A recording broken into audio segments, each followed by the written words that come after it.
pledge allegiance to the flag of the United States of America and to the republic for which it stands, one nation, under God, indivisible, with liberty and justice for all.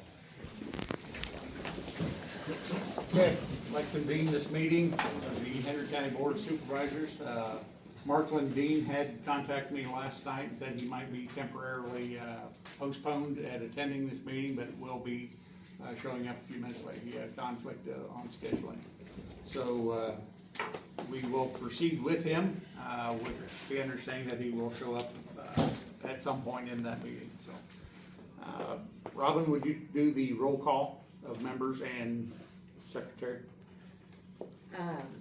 White, Here. Lindy, here, Dietrich, sorry, Here. and Robin Dietrich, Henry County Auditor. Item number 3 is the approval of consent agenda. On that consent agenda is the board minutes and the financial claims for repayment. Can we have the minutes? You should. I was in you guys' mailbox, so I checked the mailbox and everything was gone. Oh, we do, yeah, I read them, sorry. Got them right here. Yeah, after reviewing these look fine. I'd make a motion to approve that. Okay, I would second that. Everybody in favor of approval indicate by aye. Aye. Aye. Motion did pass.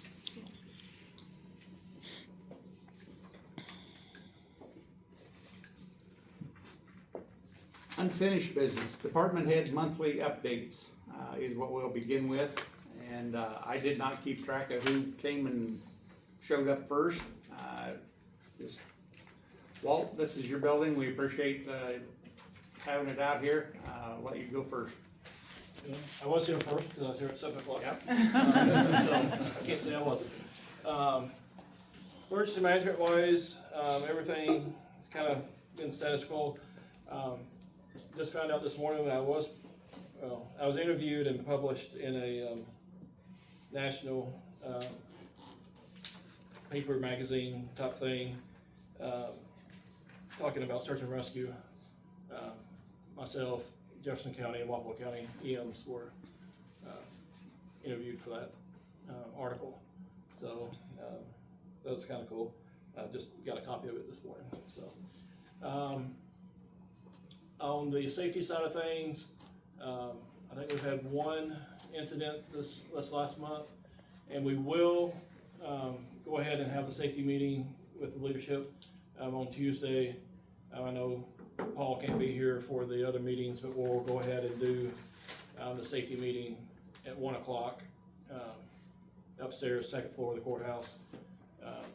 That way we can talk about the lift chair and go over this incident and make sure there's things that we can or cannot do. Stacy and Adam will be at that meeting as far as I know. So you're saying Tuesday the 9th? Correct. At what time? 1 o'clock. 1 p.m. Yep. So we'll go ahead and do that.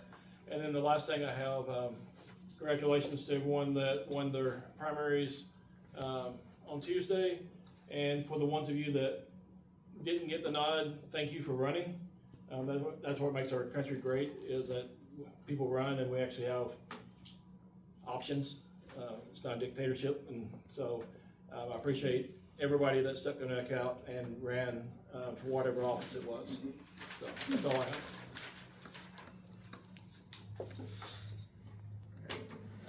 Thanks, Walt. Nate? All right. Okay, tomorrow's the deadline to file a petition to the Board of Review. That was extended because of the disaster of Henry County being ruled a disaster area, so we have until tomorrow to file a petition to the Board of Review. The board has set their final session for June 9th, so we'll be wrapping up Board of Review on June 9th. And then we'll start working on the abstract of assessment, which basically is all the valuations in Henry. We have to put them on the portal for the Department of Revenue to see what our 26 valuations are. Gotta wait through Board of Review to do that for obvious reasons if they change values during that time. And then I'll be able to roll up, the 26 values will be rolled up and we'll begin working on 27. So I'm ahead of you guys, haha. So, yeah, thank you for that. So when you get that all put together, can you give us a little preview of what you're seeing there from the assessed values and what your forecast is for next year, if that ties into where we are from a levy perspective? Yep. And then maybe we can compare that to last year, see where the difference is, so then as we start to forecast and look at next year's budget, we'll take a look at that. And you also mentioned something a while back in reference to new construction. Can we take a look at that as well? Well, so for 26 valuation, all of it will be new construction.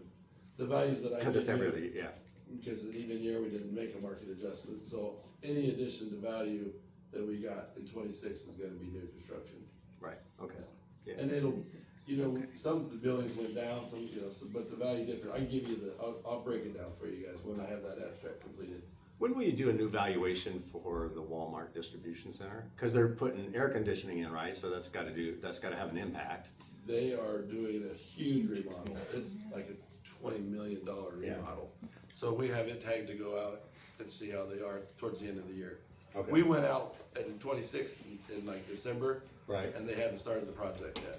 So we value everything as of January 1, so if they haven't started anything, we don't. Yeah, we it is don't in do process anything. now, so, Yes, Um, so it's gonna be a huge, okay, yeah, I'll take Vanguard to that one, okay, yeah. just to make sure I don't miss something that, they're more experts than I am at it, so. Yeah, that'll help, I appreciate that. So, Yep. yeah, if you could do that for us, take a look at those numbers, where you're at, projections, and see where we're at. Definitely will give you the abstract when I have it done, and then I'll give you the reconciliation, which shows you the difference from last year, from 25 to 26, and how much you gained. And you could put that in a chart and graph for us too. I can make a chart and graph and do all that stuff. Excellent. I'll even make you a pie, not a pie graph, just a pie. I'm in. Katie's bringing ice cream, so we're good. All right. I got invited. Pass the baton to Kelly right next door. Alright, so I went ahead and give Chad the monthly, reports. Again, you got the investment balance report, the motor vehicle and driver's license running balances for fiscal year 26 that we retain, and the general ledger and all the fund balances. And that newest report is the one that I gave Steve, last month, that is the treasurer's report of receipts and disbursements. If you don't want any of those reports, let me know. If you do want something else, let me know. If you don't understand it, let me know. So I can explain it to you. All of that's good. Right? I mean, I'm available generally. Yeah, so to answer your question, I've looked at it, I haven't had a chance, we talked about sliding May's data into the format that we already have, so I've not gotten that accomplished yet, so. No, because you just got it right now. Yeah, but we also talked about it last month. Yes. So if you or Amber or somebody can slide that into the major document, that would help a little bit, so we can have that running total. But So, can I'm you still put interested it in on all the- that, yes. Will you put it on the P drive under the supervisors? Sure, yeah, Or absolutely, did that, because I can't yeah. do that, so. And you've got that protected, so yeah, okay, yeah, we can do Yeah, that. it's protected, it should be password protected, but the password's on there, so. Yeah, thank you. I had a question for you, just for the group here. So when we look at the investment account balances, Uh-huh, we're looking at $12 million roughly, right? yep. In your terminology, where do we look at reserves?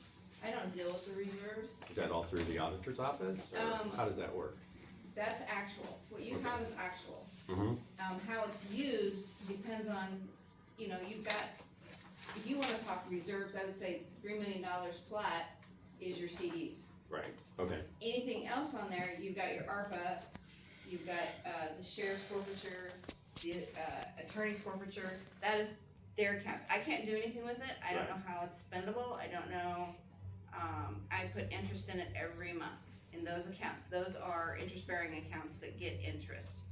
I don't know what you consider a reserve as far as that goes. well, that's a For me, really I good would say question, your I think that CDs would, for sure. yeah, I think that, that's probably the $3 million question. What do we, Yeah, what do we right. call a reserve, right? Right, And how do we tie that into our budgeting situation to understand all of that? So we'll work with Robin and you on that to get better resolution so that everybody understands that when we start talking about a budgeting Okay. process. yeah. Cause we always talk about reserves, so Yeah. we And need as to I said, I understand don't that. deal with projections. Oh, but we have great opportunity, because Nathan just said he was gonna help us with that, so. Yeah. I think together, team effort, we can probably come up with some pretty solid numbers. Alright, I'm not done. Keep I going, got a whole list here. keep going. Alright, during May, we completed 6 commercial drive examiner audits with the Iowa DOT. Everyone passed, and we managed to add another drive examiner into our rotation. So we now have 6 out of 7, staff that can do drive tests, me included. I did attend the Treasurer's May School in Bettendorf, May 12th through May 15th. Mhm.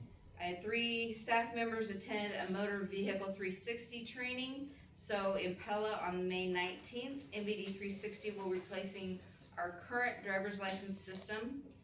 That's gonna take place mid-January. They're talking about a 3-day period where we will actually not be able to do any driver's license or motor vehicle transactions. That's gonna be a fun 3 days. Just to let you know, that's coming in mid-January. Eventually, the motor vehicle system will be updated as well, the following year. When the clerks were at the training, they were able to have insight into how the new system will work. They also had some additional fraud training while they were there. 3 additional staff will be going to that same training in Hiawatha in June. I'm not able to send everybody at once, because I mean, obviously that's hard on the office when you shut it down. So I'm trying to divide it out for the training part of it. The delinquent property tax list was sent to the newspaper on May 18th for publication in the June 4th issue, so today. So this is not a shaming technique to publish unpaid taxes in the newspaper. What it is it's notifying the property owner that they have delinquent taxes out there. So we wanna get them notified that they have delinquent taxes before it actually goes to tax sale on June 15th. Because then once it goes to tax sale, then there's additional fees that are added into it. And then the possibility of a year and 9 months later, they lose their property. So by any means possible, we're trying to let them know. I just wanna make sure that you guys know that it's not a shaming technique, it's for the benefit of the property tax owner. Any taxes that were received in our office after the May 18th deadline will still show in the list, because there has to be a cutoff at some point. So we have to cut off that timeline, and we can't go back and say, hey, to the newspaper, can you remove so-and-so's name? Because we've already sent the list. There's that. I have made the decision to switch our property tax statement vendor from Masters Touch to Professional Office Services. They are the preferred vendor chosen by the Treasurers Association by committee. I have had little to no contact with Masters Touch, so the decision for me was easy to change. Taxpayers should not see much of a change in the look of the statement, and the cost is comparable. Now, this is just for you, Steve. This vendor puts a pie chart on the back of the statement. You gotta like that. Yeah. Yeah, Visuals. no, that wasn't part of my decision to change though. I think it's awesome. But it does break it down into sections, but, so we're working with them to get all that straightened out. It should be good to go. And that's January? The statements will go out mid-August, so Okay. everything has to be run over through, the auditor's office before it comes to me. And then once the taxes are certified to me, then we get the statements out. Mid-August, we would. For September. We're looking into the same company for assessment notices, and she left Masters Touch, thought maybe we would stay with the same mailer. But I'm just concerned about what we call POS. I know. I said professional office services. Acronyms. Holy cow. Thank you. Rich? Turn this way now. Okay, last month at the jail and the sheriff's office, we ran in the upper 60s for inmates for most of the month. However, last week we took a drop and we had 61 yesterday. Total revenue generated by the jail at the end of April was $4,607,394 for housing out-of-county inmates. Business for the month, we concluded the month with 8,643 calls for service countywide as of the end of May. Comparing that to the past few years, 2025 was 8,590, 2024 was 9,517, and 10 years ago was 9,209. The budget season is coming to an end and another will be starting soon. I wish everybody luck and hopefully we conclude with a good year.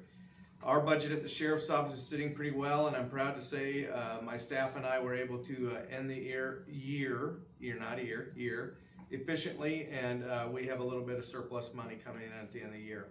Thanks to all my folks at the Sheriff's Office for helping me to be as conservative as possible. Deputy Sheriff Michael Patzner joined our team in the month of May, and he began his work, and he's in the field training program as we speak. We did have one jailer resign during May. He was working full-time at a different jail and part-time at ours, and then he came full-time at ours and was part-time at theirs. Now he's going back to theirs full-time, and part-time still on the bubble here for us. Just to break the ice and make things a little happy, Friday is National Donut Day, so if you guys are thinking of us tomorrow, have a nice jelly fill, or bring me one. I'd love to eat it with you. That'd be awesome. June begins our summer safety promotion for the second year in a row. Our deputies will be out in full force watching for kids. If we see kids doing great things like wearing their helmet, riding a bike, stopping at stop signs, wearing their seat belts, or other things like that, we will be stopping them and ticketing them with an ice cream certificate at a local ice cream shop to make them know that they're doing great things and the cops aren't always bad, that sometimes we give you gifts. It's a good way for us just to promote that relationship with our children. Legislation was just passed moving the speed limits on our highways, and I'm sure, Jake, I'm stealing your thunder here, buddy, I'm sorry. No problem.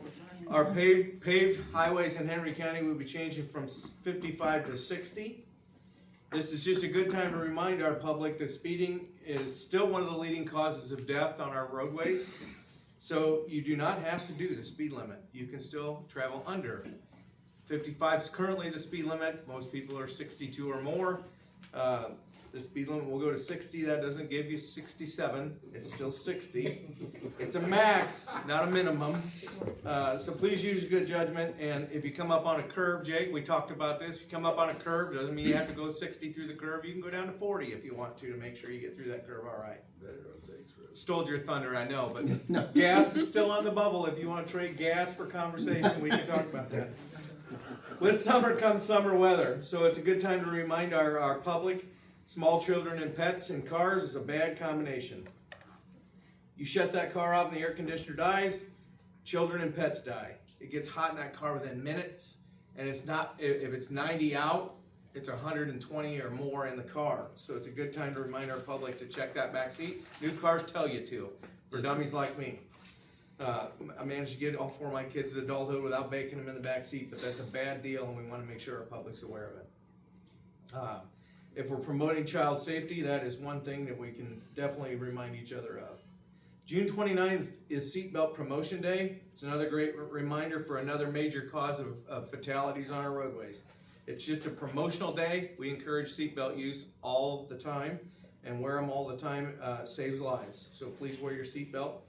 I'll end with the election earlier this week. So congratulations to all of our winners, especially our incumbents. No offense, Heidi. But Becky, Kelly, and Lene, congratulations. And thanks to all those, just like Walt said, thanks to all those that chose to run for a public office but didn't quite get the victory. So thank you. At what age is the cutoff for children and ice cream? I didn't know if You're a little bit old for a child. Okay, all right. Thank you. Catch me at the end of the promotion. Maybe if I have one, if you're doing something really nice, I'll laugh at you and tell you you're too old. Should start over, shouldn't it? Wow. So, lie down too. Moving right on here. Becky? Okay. I also want to thank everybody for voting. That taking part in our democracy is a really wonderful thing, and I encourage everybody to continue that. Get out and vote in November as well.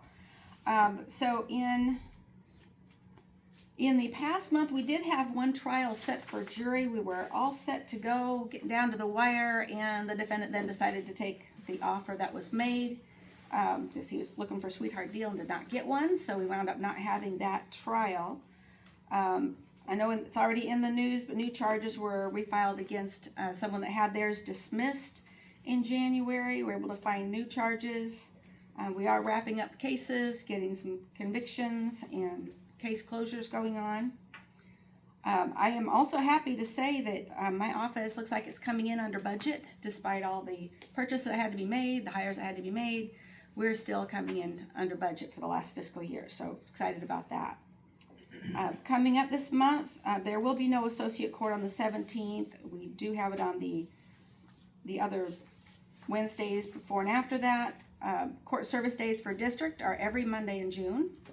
If you wanted to stop in and see what's going on in magistrate court, that's the busiest day. That's Wednesdays and Fridays, if you just want to see a whole lot of people going through the 3rd floor of the courtroom.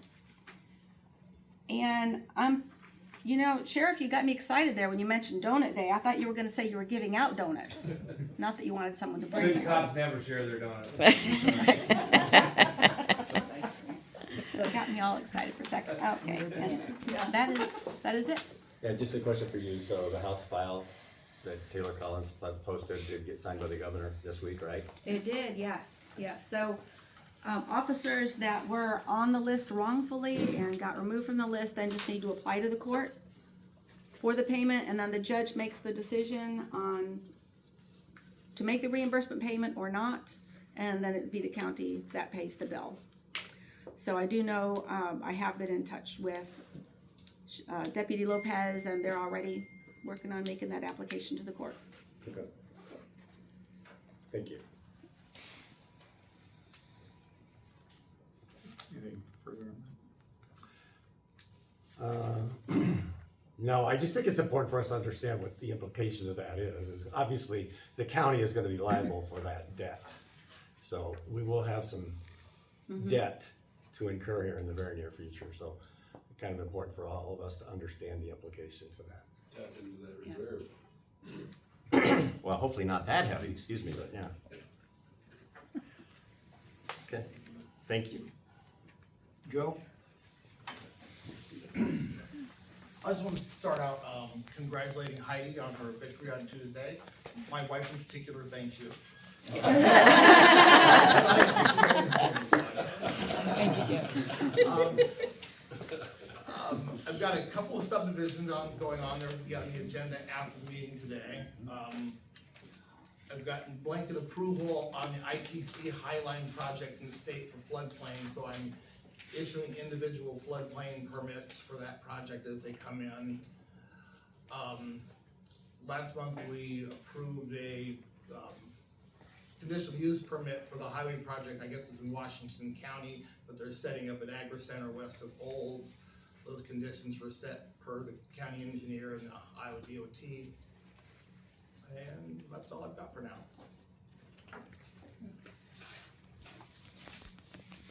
And we'll follow up on the information on those two resolutions afterwards? Yep. Is that what your plan was?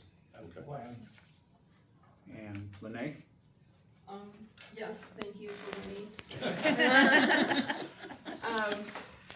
Starting July 1st, Vitals is increasing the birth, death, and marriage certificates to $20. And unfortunately, the state gets to keep the extra $5. We are still gonna just get our $4 out of the $20. The governor signed into law that disabled veterans can now purchase a lifetime fur harvesting license for $7. It used to be $61.50, but they dropped it down to $7. And that will start today. And that's it. Fur? Yeah, skinny. Jake, you have a? Yeah. I'll go ahead and give you the. Oh, you want your agenda for that? You can put it up there, I'll talk everything, then I'll wait to do my resolution until you guys are ready. We did get a report from Paul.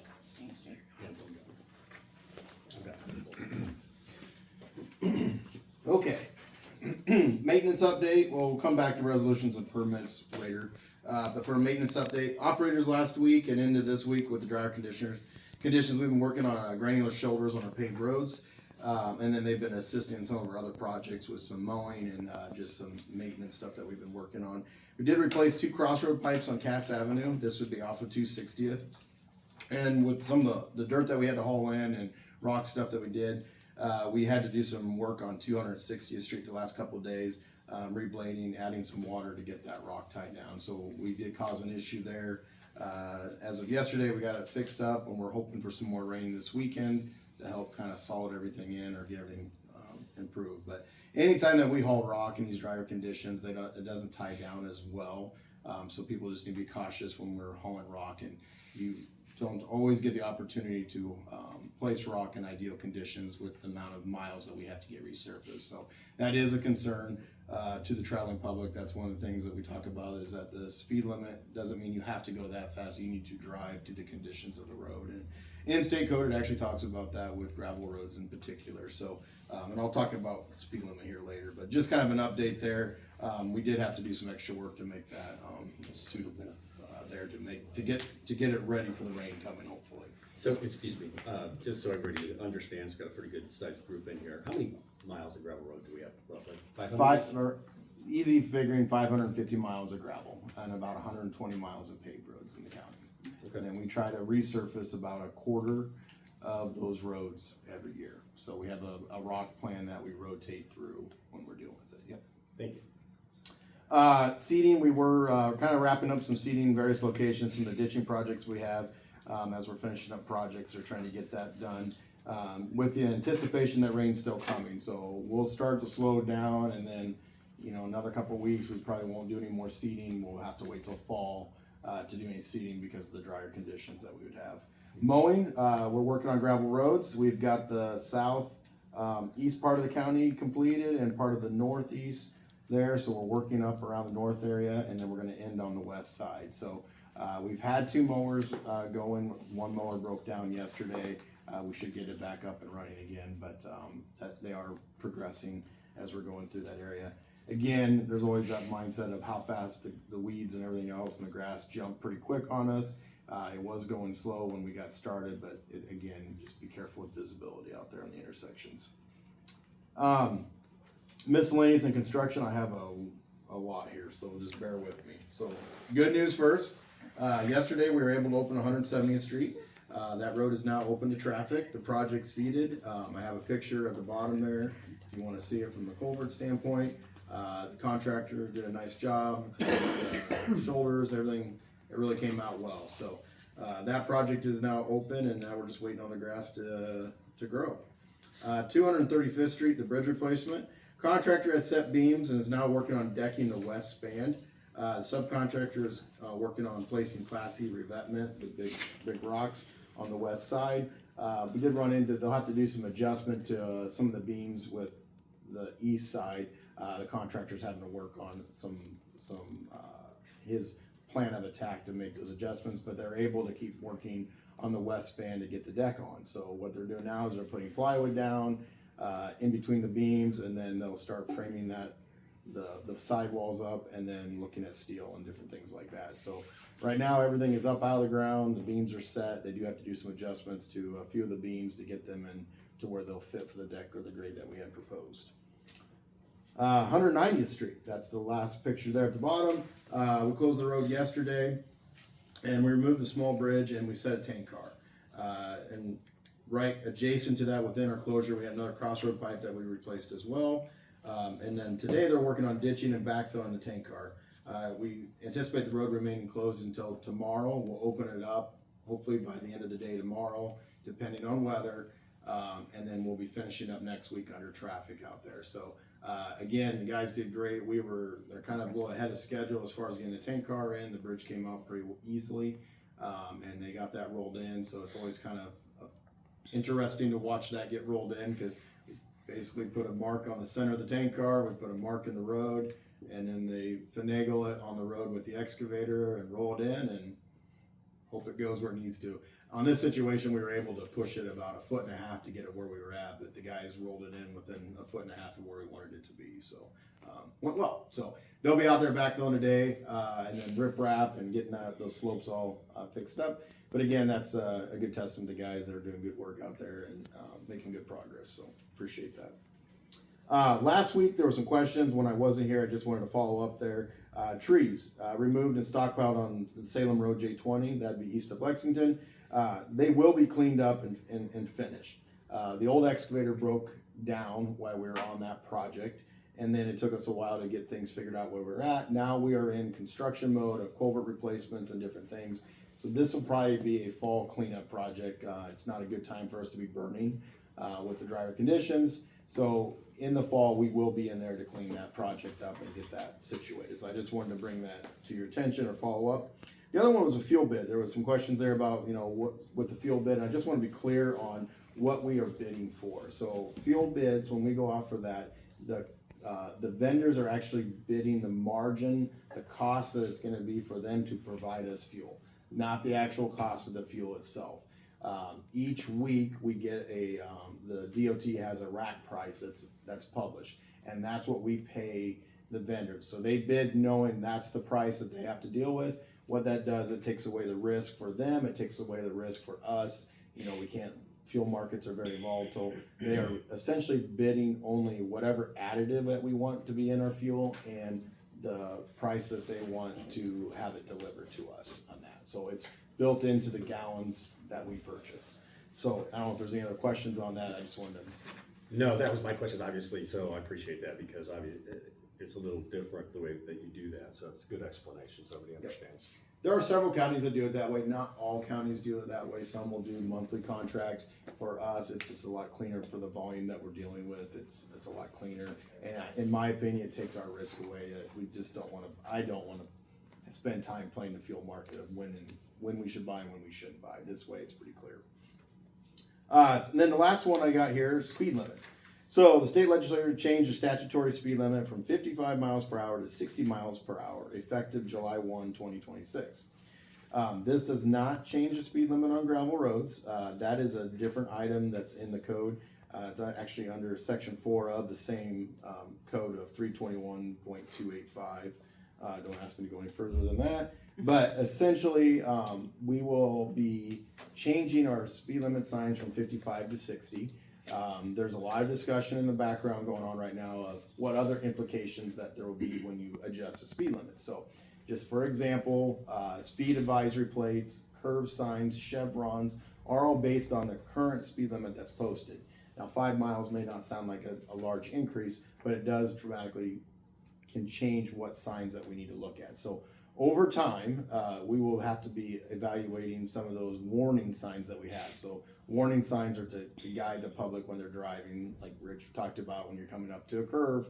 There'll be either an advisory that says 45 miles per hour, or you'll see a curve sign that says caution. I mean, that's what we're intending on that. So there will be some more signs that we will probably be adding to the system because of this.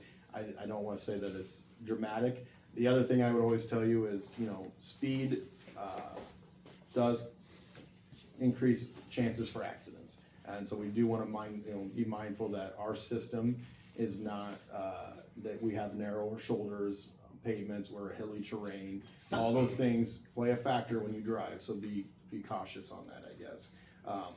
So our plan is we will be replacing our 55s with stickers on them. So in the code, they gave verbiage in there that you can put a sticker over until you get time to replace that, or when the sign wears out, then you could then replace that. So, we're talking about the quantity of signs. It's around 40 signs is what we're looking at having to put stickers on, so not a lot. One of the reasons why it's not a lot is a statutory speed limit. So that means that the normal person, when you get on a 2-lane highway, if there's nothing posted, you should know through driver's ed that the speed limit's 55 currently. Now you'll know that the speed limit's 60. So we don't have to have it at every intersection.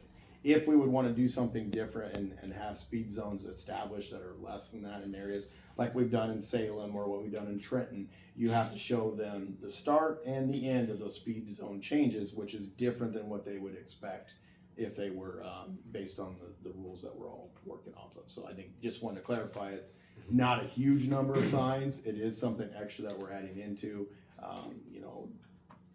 just something we're dealing with that's out of our control. So we're dealing with it. That's it, unless you guys have questions for me. I got a question on the new excavator being used for that tube. This is Yep. probably the first big rail car that you'd set with it, right? Yeah, I think we've done like 5 tank cars so far, so they have to be specific situations. But yes, it was nice to have a little bit larger machine to do it. The last one I think we've done, we did a combination of the excavator and the grade all to get it maneuvered around. There is a lot of weight there that we're dealing with. But yeah, no, it's one that we were able to use. And we've put the new excavator to work quite a bit here the last month. We've had a lot of projects we're going from. And then when this one's done, we're gonna be moving to south of town here on Iowa Avenue. We have a little dip in the pavement. We're gonna be doing some reconstruction on the side, restabilizing that, and then working ourselves back up. So like when people say, well, I want this project or I want those trees cleaned up, we do have a list of projects that we've been scheduling out, trying to sequentially get them done at a certain time. Like on Iowa, it's making sure we get that done before Old Threshers comes around the corner, because we don't want to have a one-lane closure on that road with Old Threshers coming. So example of scheduling of what we're dealing with when we're looking at projects. Thank you. Thanks, Jake. What do you want, Paul, or do you want Gunner? Yeah, either one. Hey, Chad, don't forget. You had Dixie too.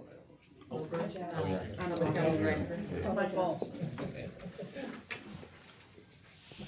Public health. Would you like Dixie. to- okay, perfect. I'm kind of new here, so for those of you who don't know me, my name's Dixie. I took over for Katie in May. So just give you some stats to start with. In April, we conducted 14 clinics. We used extended hours to better accommodate some of our working families. We saw 58 patients and we administered 133 vaccine doses. We did 12 patient-led screenings. 2 of those ended up being elevated. Those were referred to the client's physicians for follow-up. In addition, we did 13 tuberculosis tests, 5 mental health visits, and 26 clients received services through our Happy Feet program, which is our senior foot care clinic. We also continue to provide blood pressure monitoring at Public Health, the Fellowship Cup, Veterans Hall, and the Salem Community Center. In April, 21 clients received weekly blood pressure monitoring. Respiratory illness activity in the county remains manageable, very low levels of flu and COVID. We do see moderate levels of RSV, particularly in our under 5 population. As of May 31st, the county and the state was still recommending vaccines for RSV for those age group kiddos. Financially, as of May 20th, we had utilized 79% of our total budget. With about 6 weeks left in the fiscal year, we anticipate we'll finish well under budget.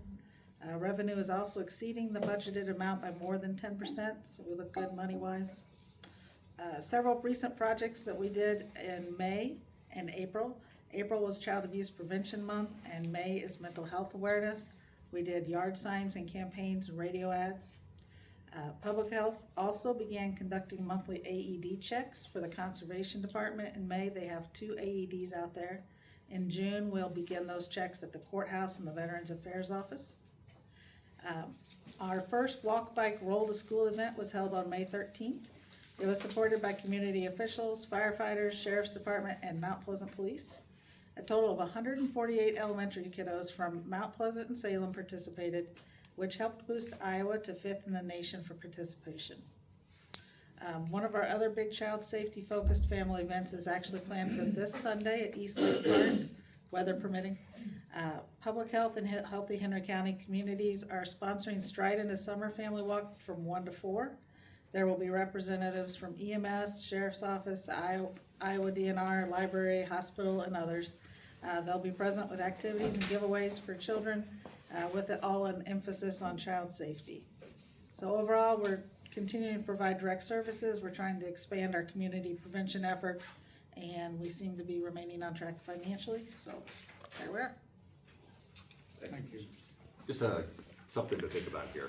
How do we, maybe you can help educate me here, how do we tie into the use of our local rural hospital with the coordination of public health, since you have a little background in both now, or maybe something we Right, can so talk we are about? trying to expand some of our cooperative efforts with the hospital. For instance, we've been in talks with them, like they've already agreed to help us with being a backup for our vaccine storage. That's an area of vulnerability should we have an extended power outage. We do have a backup generator, but we would like to have, so they've already agreed to provide us freezer and refrigerator space in their pharmacy. We've partnered with them a little bit with some snacks for the kiddos for this Stride into Summer. they're providing that, and we're trying to make some inroads just to be more of a cooperative health effort for the community, we're still two distinct entities, but doing some Kind of more. serving the same purpose in the big scheme of things, right? Right, so our emphasis is our county community health, so we're trying to partner, not step over each other, but work together on that. So do we partner with the hospital when we do those clinics for back to school and all of those types of Those things? providers that come in and help us with the vaccination clinics and such are, some of them are representatives from the hospitals, but as a whole, we do the tracking on that and the updating of the iris and stuff. That is the public health domain. They can get their vaccinations at their offices if they want to. A lot of people prefer to use the clinics just because it's convenient and walk in. Okay, yeah, thanks, that helps me better understand it. Looks like some opportunity to coordinate. Since we are financing both, we've got a public health budget of about $1 million roughly, and we support the hospital with a couple of $1 million. So it looks to me like we have some opportunity there, but I'm sure under your guidance we'll get there, right? Thanks. We'll try. I do have a question. Yes. The code requires for public health, direct services for 0 to 18, and that is it. If you have, on your direct care to all people, not what you're doing with the Healthy Henry County, but everything else, what percent or I would like to know for the future, what percent is 0 to 18 versus 18 plus? I'll have to look into that to get you numbers. You can just start tracking it from now on, because I think that's something we'll need to know for the future. So our vaccination clinics are primarily our kiddos. We do have some adults that come in for boosters, and if they're entering healthcare, they get updated healthcare vaccinations. But primarily, those vaccination clinics are aimed at our minor population. We do have some services like the senior foot care and such that are definitely aimed at our adult population. I can get you numbers as to what our breakdown is for services if you like. We're just tracking for a while. It should be pretty easy to pull out of our program because we track in our hours. All right, thank you. Pull that down.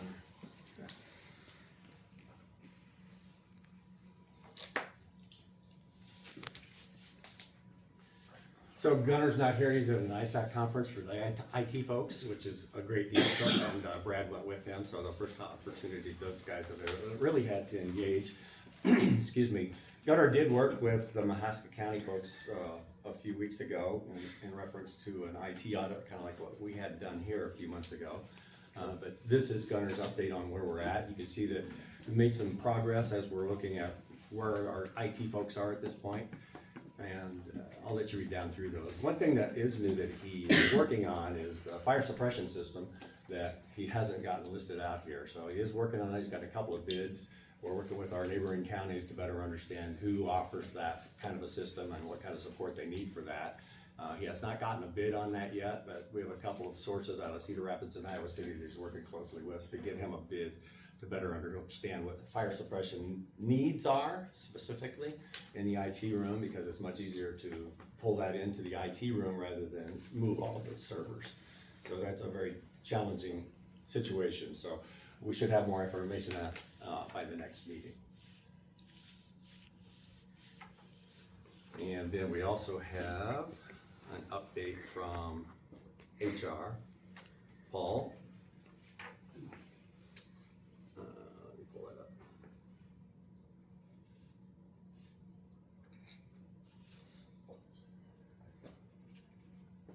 Maybe.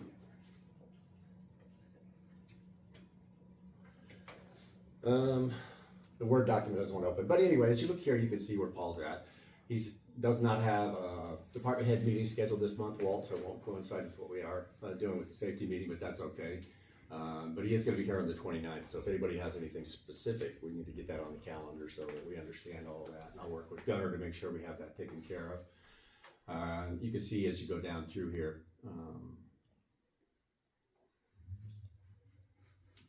Number 5, I did ask him to talk a little bit about the P&Z position, so Mark and Chad and Joe, we need to talk about that a little bit, where we need to go, what we want to do with that. We also need to engage Bruce Hudson and the folks from Russ in that conversation to see what their opportunities are. But it also ties into something Chad has on the list later here, talking about Schneider and GIS, the Beacon folks, to see what we can glean out of that conversation and what the job responsibilities are. Also had a couple of comments and feedback from Paul in reference to item number 6 there. As you look at the employee, bless you, look at the employee manual, there's some pretty good guidelines on what we have for vacation earned, as well as sick leave earned, and how that accumulates. So we probably need to have a long-term discussion on that with some folks who think that they have a lot of vacation banked. That may not be the case. So we need to have a conversation with Paul so everybody understands that situation. Any other questions or concerns from you guys on the HR? Not on HR, but on Gunner's thing, he created the ticketing system. So if anybody has any issues with computers, be sure to fill out that ticketing system online. It's a little gear cog at the bottom of the screen. It opens up a service ticket request. That way it automatically gives him that information that it needs to be done, and it's a tracking mechanism that we can look back on to see when it was addressed, how it was addressed, everything like that. So things just aren't forgotten about, that any requests are taken care of. So it's pretty easy to do. I think Gunner had told me that most of the departments have already utilized that system, and I think it'll be a good way to do it. So appreciate that. Chad, I do have one thing. Is there any ARPA funds left that hasn't been out there? I don't think there's. The reason I'm asking is, almost every year, Jake's crew comes out and patches potholes in the driveway here. And then every winter, the guys pop it out whenever they blade the driveways and whatnot, and they have to come back in, which is a temporary fix. I know Jake's mentioned this before. It's a temporary fix. By doing that, the correct way, Jake, correct me if I'm wrong, is to actually cut out section and repair the drive. Especially if you guys are looking at having meetings out here. I mean, we have hundreds of people that go to the garbage site every week, if not thousands. You know, and it's starting to get bad again with the potholes. I've noticed it the other day. I think Bob mentioned it last month that, you know, there's some pretty good sized divots out there that probably need to be either patched or truly fixed. Yeah. And I think we're just throwing money away by having this crew out and just patching them every single year. We probably didn't even get them replaced or fixed. So. Point taken. Did I say that right? Sure. Yeah. Sounds good. No, you're right though. There are some pretty good efficiencies there.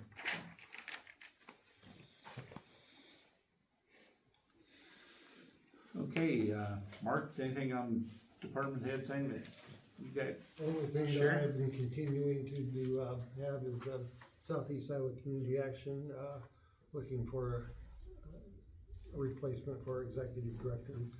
Being on the search committee for that and starting, getting everything together to do the final, analysis of our questions and, getting everything out into the paper and media and, looking for a replacement. Steve? No, just wait for committee updates. Okay. As far as the VA, yesterday I talked to Jim Honorado. He asked me when we would be in a position to name the additional commissioners onto that board. We've received, I think, 4 applications for that position. I asked him if he's got it and if he would give us a letter of recommendation of what his priorities and thoughts, because he would know that that requirement better than probably most people would be. So I have not seen a request from Jim yet, but that's something that we need to keep on the tabletop to. And is that July 1 that the 5 commissioners are to be in place? I'm not sure of the exact date, but, he would like to get it done, as soon as possible anyway. Then he wanted to, receive official authorization or approval to post and advertise for Roger's replacement position. He had told me that he would like to have a person in place working with Roger for better part of a year. And I asked if that was a want or a need or whatnot, and he indicated that that would be more of a need to learn the system, to make sure everybody was certified in that position, requirements to work within that system and everything, so that's a discussion that we're gonna have to have at some point with them, and I think he could go ahead and make that posting for that, could he not? I believe so. It's not a want, I think it's a need that we have to have somebody in place probably for the year, for the, to make sure that we have the requirements fulfilled so that that person can do all the things that we need for the veterans as far as getting them their help that they need. Yeah. You guys already budgeted that for next year, I just wanted to remind you that. So I think we can go ahead. It's But, already in the budget. you know, that, I don't think anybody's in question that the person needs to be certified for that and be up to speed on that and everything, but, I mean, if we could do it less than a year, I would be in favor of that too, if we could get that job done within that time period, so. That was a discussion we had yesterday on the phone. Okay.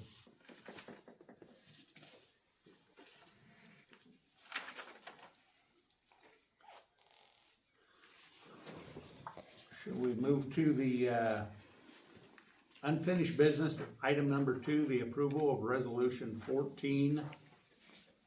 14-2026, the discontinue the employee retirement incentive program? I would make a motion that we move forward with discussion for the resolution. Been a motion made, would there be a second? I will second for discussion. There's a second for discussion, let's have discussion on that.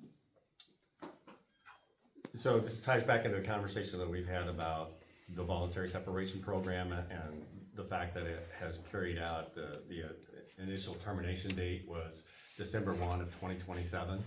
And again, that length of a time frame leaves the county open to a great deal of liability. And by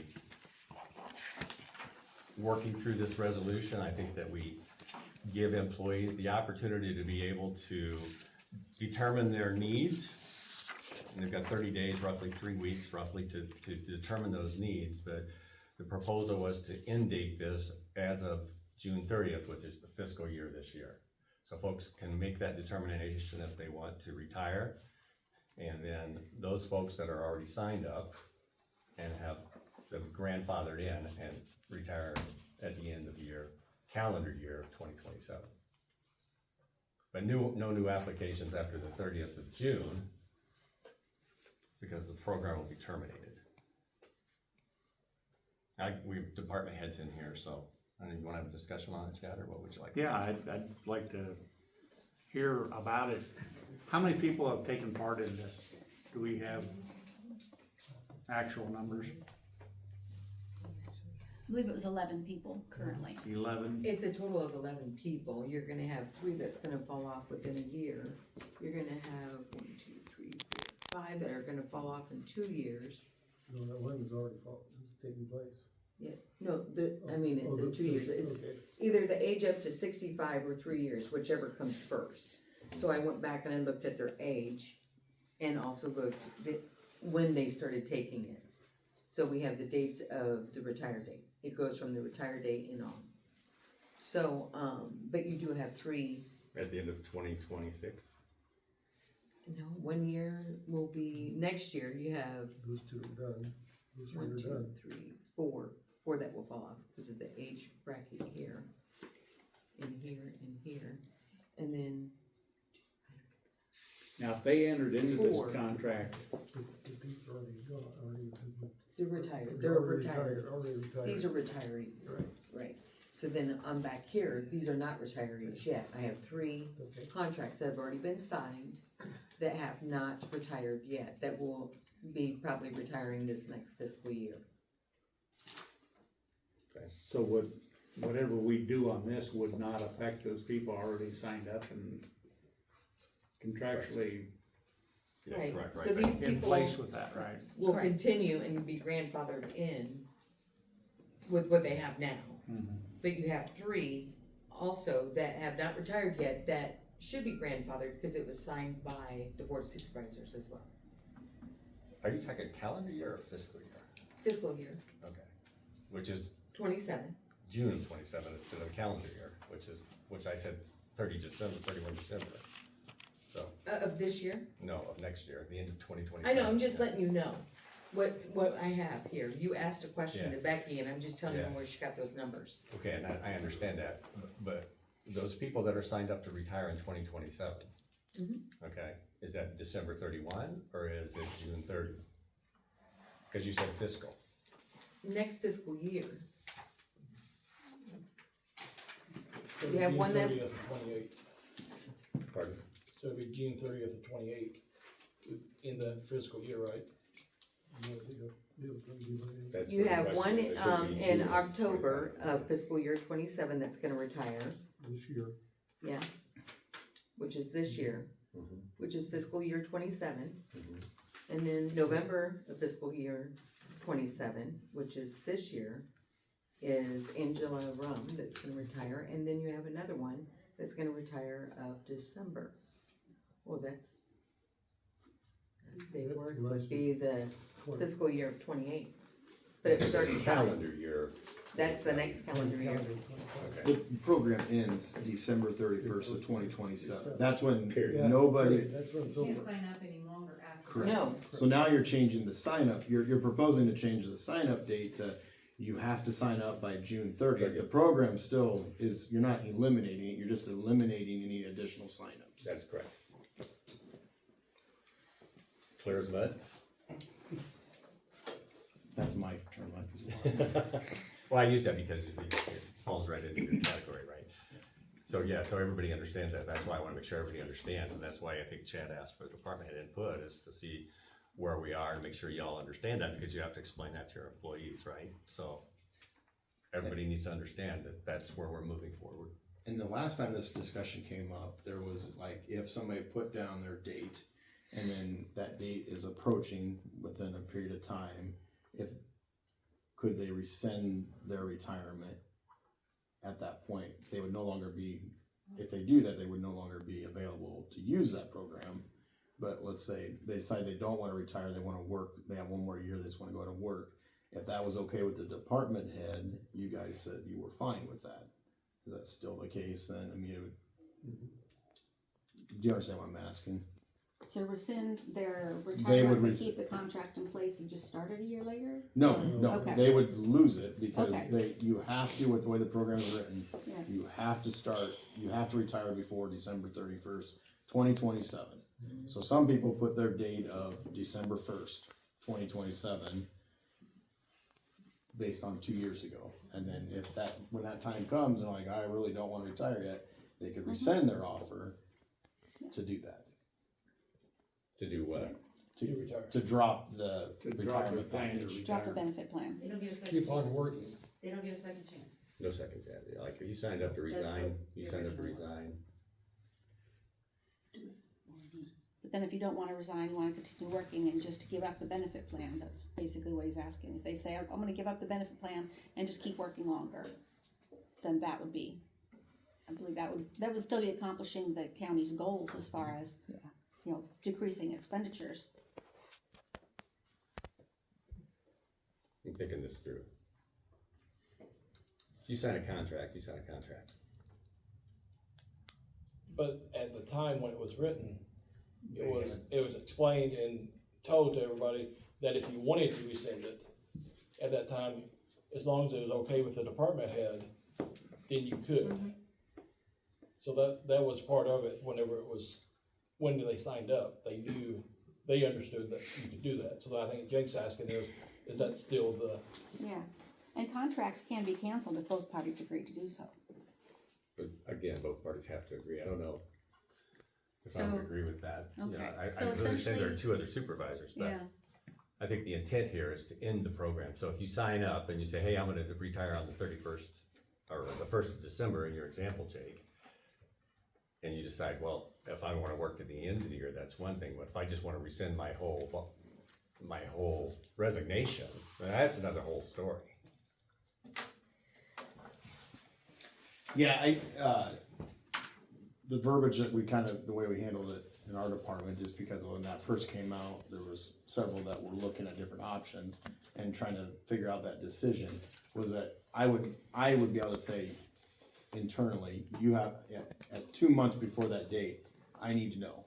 And if you're not, that's your drop dead date for me, because I'm gonna start filling your position at that point, but I'm not filling it before that. And that was kind of the kicker, is I didn't wanna be in a situation where we filled a position and then they wanted to rescind. There is a drop dead date.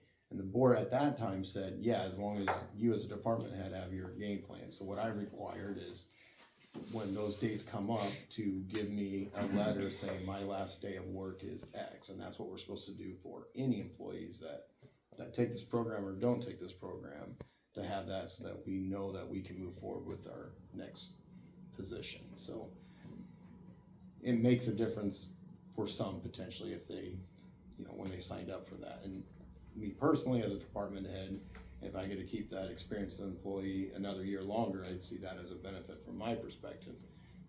And obviously, if they're a good employee, but in the case that we're talking about, yes, I don't have any regrets that way, but it would still be that both, like you said, both parties would have to agree to it, to cancel it.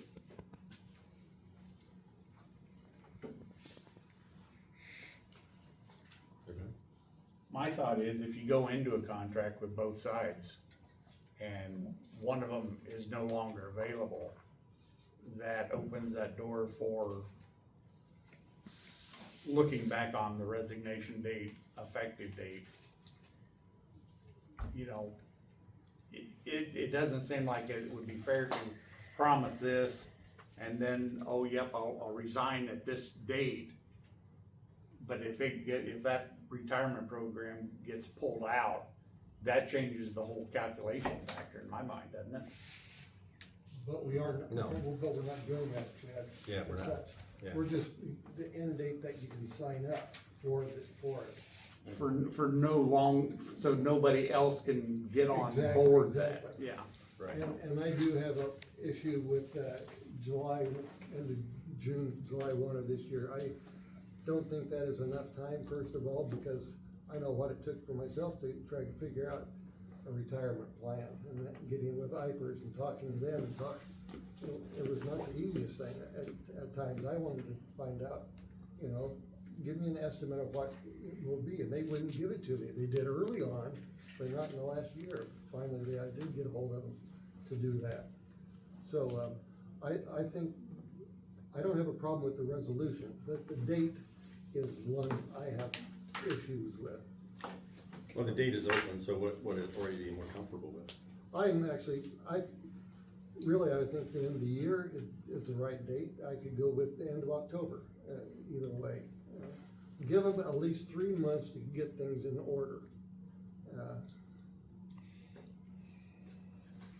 Now, my experience with IPERS was pretty quick. It was for me early on, but in the last 2 years, it's been a different story, where you have to do everything online. It's much different. Talk to a live person that actually can give you some information. Okay, I think I had to drive to Des Moines a couple times, but, it happened in pretty good succession there. I could see going to the 1st of August or the 1st of September, but if carrying it out for 3 months, wow. That's a long time. If you think you're retiring and you think that there are other things you wanna do in life, I'm pretty sure you have most of your affairs in order to be able to understand whether or not you can afford or you're in a position to retire.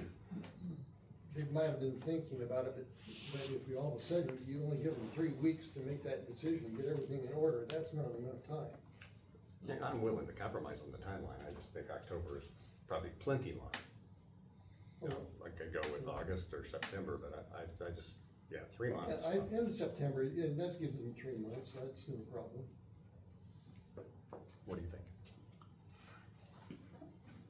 I think you ought to be able to get things done within that 3 months. I mean, here we're into June, July will be gone, August. I think if we give them a couple months, time period, ought to be sufficient. I mean, that'll be an incentive for people to get in gear too, and not procrastinate, and make that call to IPERS if they wanna make that call and do that, so. So what would you propose for a date? 31 August, 1 September?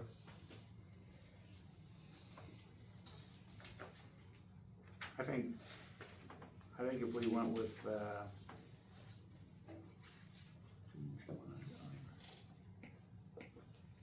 I think 1st of September, everybody ought to have their ducks in a row, put everything. I was gonna compromise by saying the end of September or so, but that's where I feel the most comfortable. End of September is a good quarter. That's what I was thinking also. I'm sorry, what'd you say, Well? End of September is the end of the quarter The and end the of the end of quarter. the federal fiscal year. I don't know if that makes a difference. Well, I could live with that too. The end of the quarter year, beginning of the 4th quarter of that, so. Okay. All right, so the compromise is 30 September. That date is up to us to make it effective as it's written.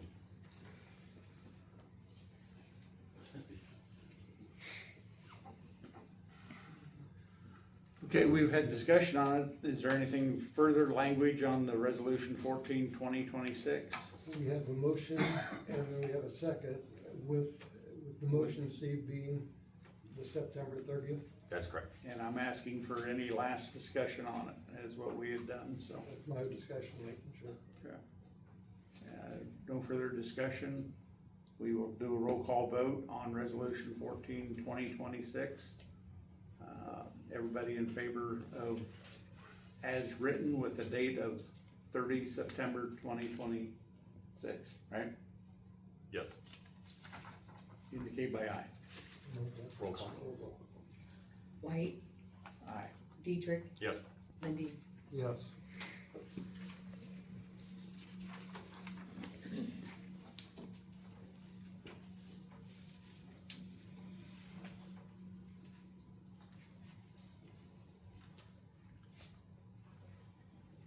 Do you have a fresh copy? I've written notes on mine. Mark, do you have a fresh Yes. copy? I do. I do not, no. We'll use yours for the sign-off copy then.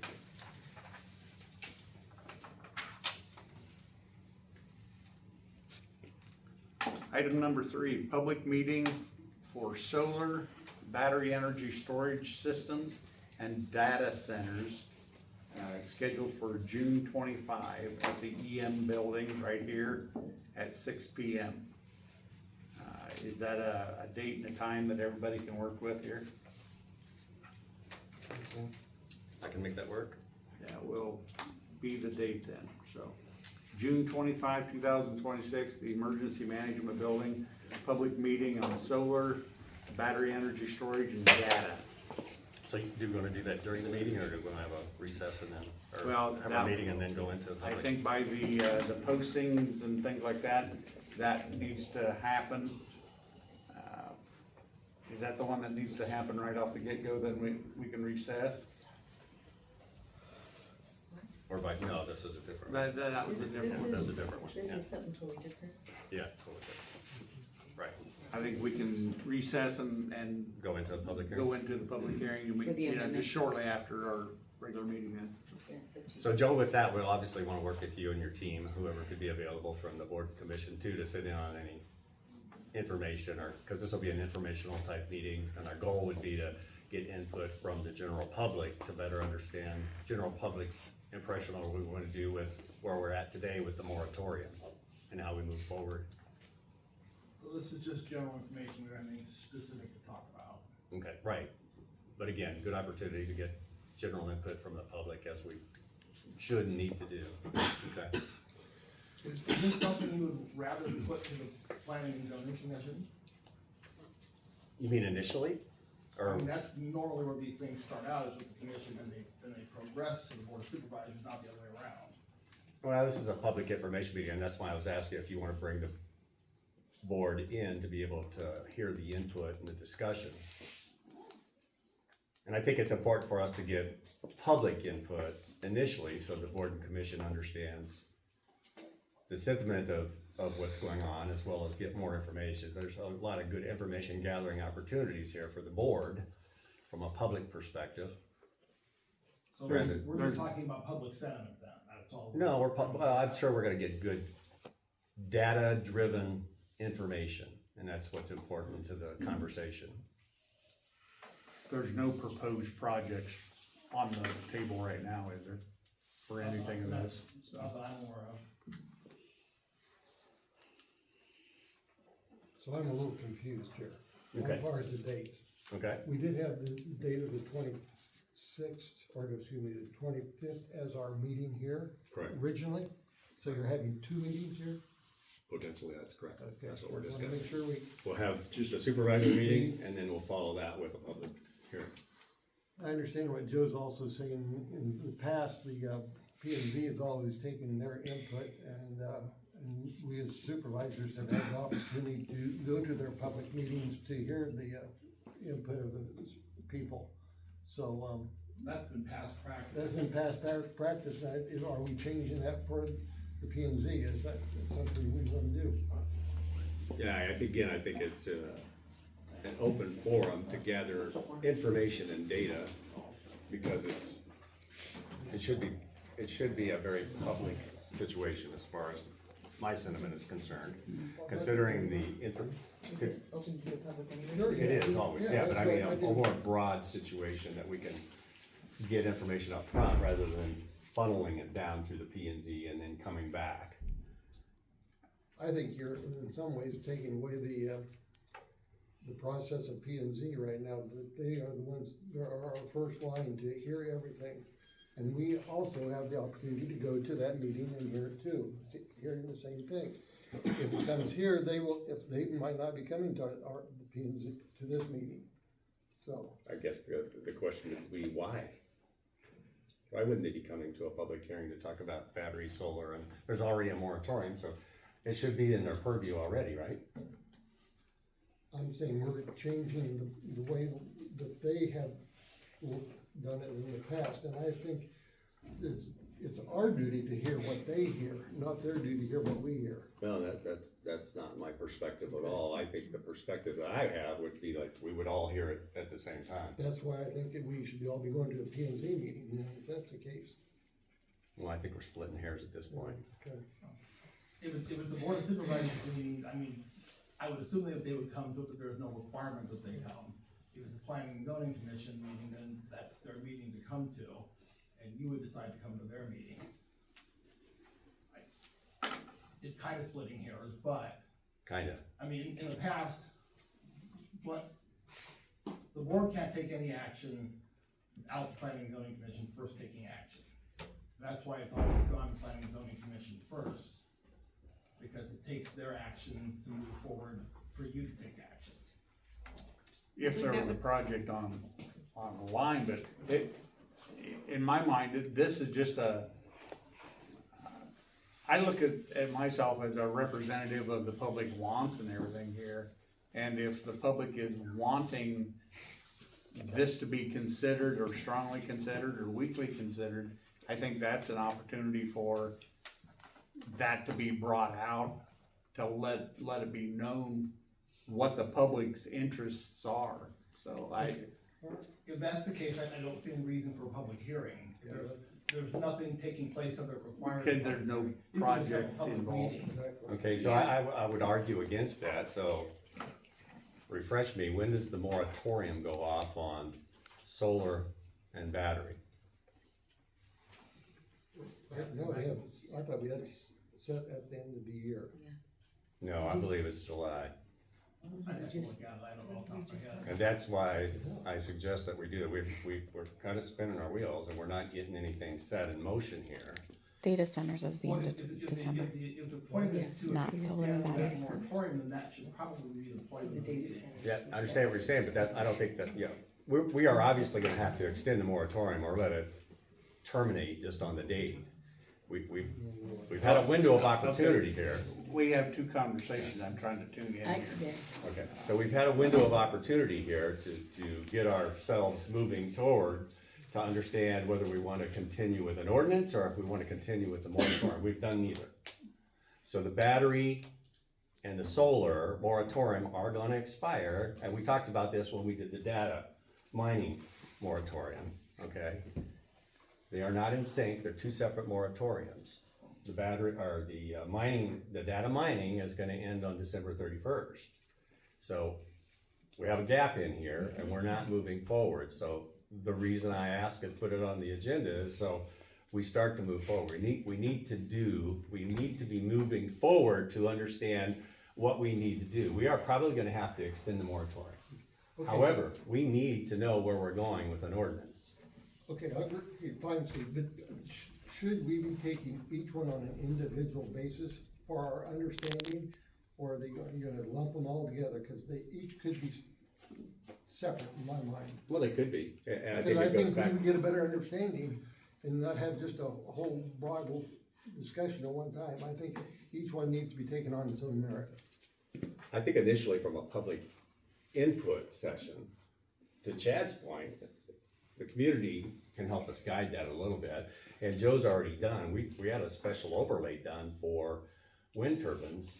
So, and yeah, maybe we need to understand the difference here, but, I don't think we understand all that at this point. And we need a little guidance, Joe, for why we did a special overlay with that versus where we're maybe taking, a different direction with solar, wind, or even data mining services. Well, I mean, I think we need to have a discussion on solar. I think I passed on to you guys the decision from the utility board, which I think would have a significant impact on what we're doing, because they basically took that decision away from the county, took it away from Saragordo County, and overruled them and did it in their stead. So I think that's a big consideration. I thought there was a huge lawsuit going on up there right now. Like the Mary Coons. The utility board ruled that the county did not have the purview to approve the program, and they went ahead and approved it anyway, even though the county had banned them. That was the end. Wasn't there another service provider chosen from one that was utilized or had made application and they chose to go with a different service provider? I'd have to go back and read that part of it. It seems like there was an element there that since we don't have anybody here, it's.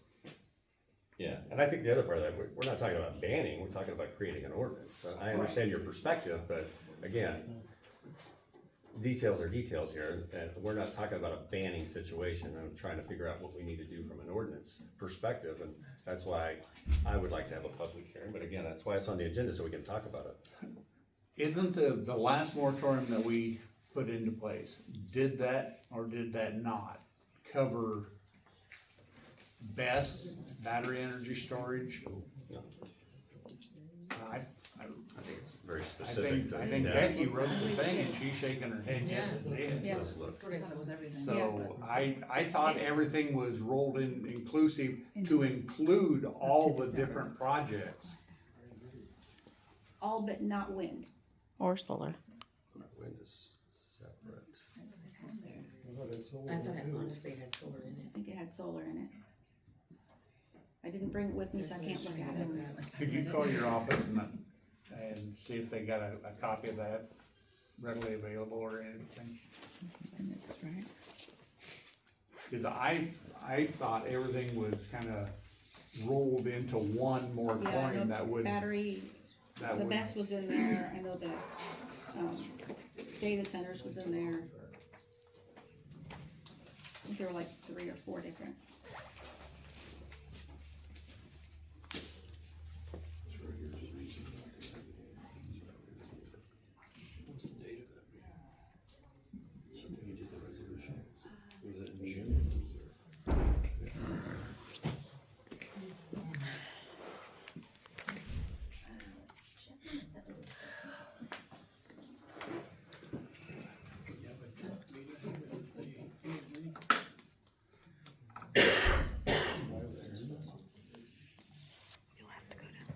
rather than just have idle time, why don't we, go ahead to, item number 4, schedule 2 more meetings at the Emergency Management Building.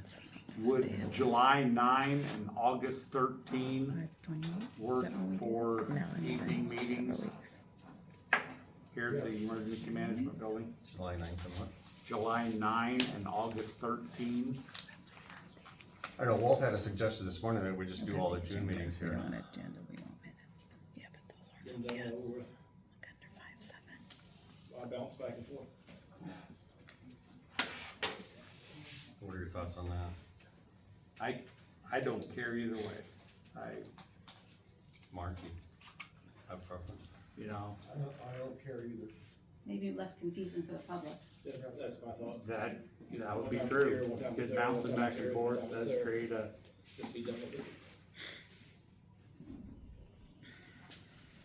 Fine with me. I am fine with that. so June, Okay, so if that's going to be a decision being made, then it needs to be voted on. Excuse me. Yes. Right. I don't think we've made that decision yet, but you're correct, yes. June 11, 18, and 25, or 4, 11, and 18? You know, I don't know what you guys' calendars are, so. Well, we're gonna do Thursdays anyway, right? Yeah. So 11, 18, 25's here anyway, so I'm fine with 11 and 18. Mark, you said you were? Well, You're gone one. I'm gone on 18th, but otherwise, yes. You also have the vote canvas on the 9th. They're gonna send it to me. And then we'll send it to you. Okay, would somebody be willing to make a motion for the June 11, 18, and 25 meetings? Yeah, I would make a motion that we hold the balance of our meetings here at the Emergency Management Facility, and that would be June 11th, 18th, and 25th. Would there be a second? I'll second that. Okay, it's been moved and seconded for the balance of the meetings to be held here at the Emergency Management Building, June 18 and 25. So all in favor, roll call vote? White, Yes. Dietrich, Yes. Lindy. Yes. And would you be sure to include the department head meetings of those differences in dates and everything then too?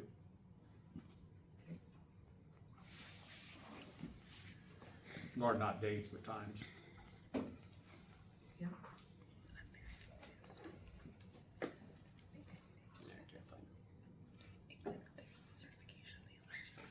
Were they able to find that? Yeah, I'm resolution? sending it to Steve, so just look up there. Okay, great, okay. Are you gonna do the vote canvas here then, or at the courthouse? That's on the 9th. I would do it at court. But the amendment is already set for that address on the 11th. Did you okay the 11th or just the 18th and the 25th only? 11th, 18th, and 25th. Okay, but it's on your amendment with that date on it. It's to the state. Same location. For the, Amendment. The budget amendment. the one that's published. It's set for here. It's set Set for the courthouse. Why don't we- Because you guys didn't decide that until after it was already sent. It had to go to the state in order for me to publish it. Let's keep it at that courthouse then. On the 11th, right? And then all the rest. So we'll have to amend that motion. Okay, The and 18th and 25th. then back to her question, the canvas, are you wanting it here or do you want it at the courthouse? Courthouse. Courthouse. Okay. I like, Okay, so the 9th and the 11th at the courthouse. So we need to amend that motion.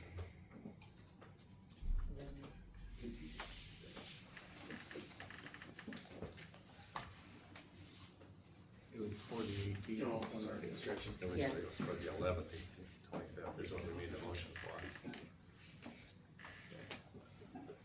So if you wanna There call would be, We have enough minutes for For an amendment. yeah, the Amendment. June 11 was originally listed on Steve's motion.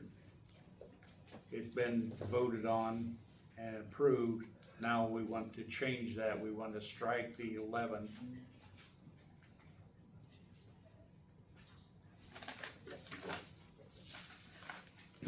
Is there a second for that amendment? I'll second. Okay, all in favor by roll call vote? White, Yes. Dietrich, Yes. Lundin. Yes. Okay.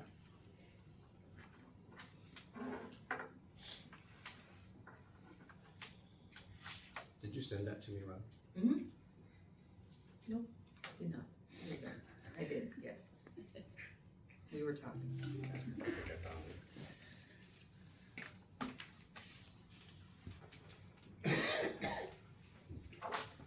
Do I need this? Well, I was hoping I would pick it up.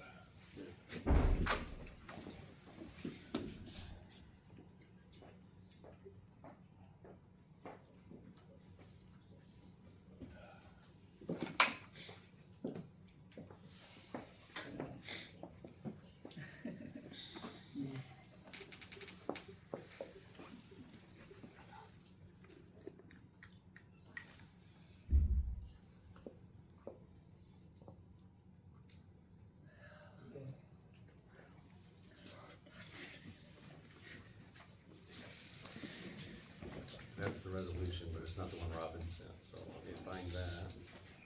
There we go.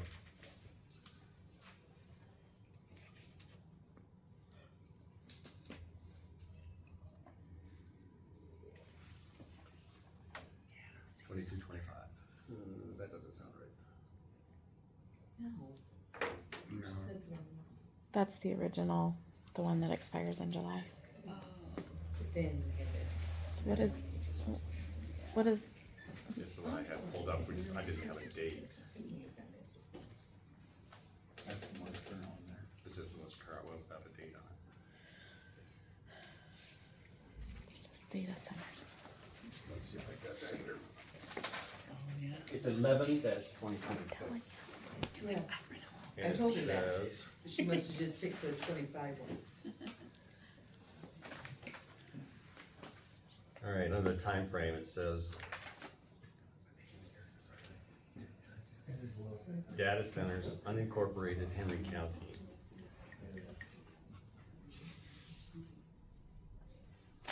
And it says the date is December 31, 2026. And it was signed by you and Robin, so it does not say anything about solar. Go back to the Whereas other one. facilities used for the storage, management, processing, and transmission of digital data, which That's the same thing. So We had Can you- changed the list and then we put here and after referred to as data centers. I think I'm the one that was actually voted on. So we had edited Signed, that. yeah. whereas facilities used for the storage, management, possessing, processing, and transmission of digital data, which house computers, network equipment, systems, servers, appliances, and other associated components related to digital data storage, including but not limited to high-density computing facilities, AI data centers, data storage systems, hereinafter collectively referred to as data centers, have the potential to create an excessive burden on energy and water resources affecting nearby property owners as well as all residents who rely on local power distribution. So solar was not listed in there, but the BESS was. Yeah. And that was signed and notarized on the 14th of May. So can you go back to the other one that she just sent you? Did you get that, Rob? Did- The newer one? No, I thought you had it. no. Well, this is the actual hard copy, yes. And this is the one that you sent us that was, Which From is, I told her 2025. 26, but she just. Yeah. That's But one that that's the mentions one solar. that's has solar in it, and that it ends in July. it does, oh yeah, I see what you're saying. I see what you're getting to, yeah. Okay. So that was signed on July 31st, so it ends July 31st. Yeah, so 1 year. And 25.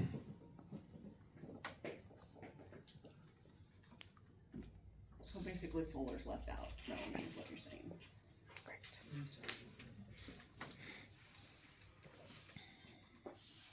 Oh, yes, that's correct. We have a gap. Right. Which is the whole premise for trying to get something moving here, so we ought to understand what we can do and what we need to do very short-term, long-term. Because we've had a year to talk about solar and we've not gotten there, so I don't anticipate us unfortunately doing a whole lot on that in the near future. So solar and wind, do they both end July 31 or July? Wind has already has an ordinance, so we don't have to worry about wind. However, solar, as this states, was a 1 year term, so it's gonna be 31 July 2026 You could conceivably for solar and battery. do another like 6-month moratorium so it coincides with the data center moratorium to both. If you wanted to do that. Sounds good. For We December probably should. 31. Sooner than later. Like next week. Yeah, so we don't have a gap in there. Yeah. I agree. Okay. What's the resolution number on that one? 11-20, oh, that one is, 12 or 25, isn't it? The one we need to extend. 22-2025. And the most recent one that we did is 11-2026.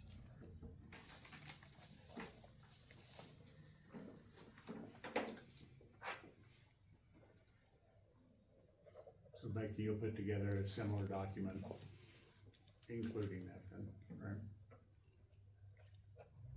So we wouldn't really need to change the data center one necessarily, we just need to extend this solar one, correct?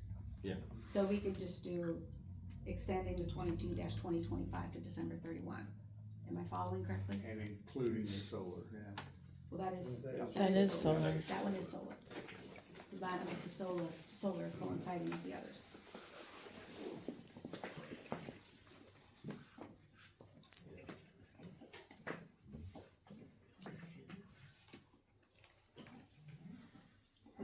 Okay. Okay. Where you at? Number 5. Number 5, under unfinished business, the budget amendments, details, fiscal year 2026 budget amendment, public hearing Thursday, June 11, 2025. At the courthouse, correct? 26. 26. Yeah. But Minutes are gonna be a good one, that's all I gotta say. we're all in sync on that? At courthouse. So we're gonna do that at 9 AM because that's the way it was published, right, Robin? That's the way it was published, Right. that's on here. And then we'll have our meeting, we'll take a recess and then we'll have our meeting following that. Okay, number 6, all space waiting on follow-up with layout revision 3 and dollar estimates given, so. So we've got a partial bit of feedback from our friends from Allspace, and this is really, Becky, more inclined to your side of things when we looked at the previous sheriff's office, the juvenile court facility across the street. This is what they've come back with, and it's not significantly different from what we No. see over there, just a little revision. I need the wall moved from that You bottom, like that one there. Is that what you mean? Cause I think we wanted to make that office the This same as the other offices. Yeah. Well, we'll have to, that's Oh, outside. no, okay, she switched me into the break room. Yeah. You're in a much bigger room. I'm in the, so we lose our, okay, so we can make that little room then a break room. Sure. Okay, I follow.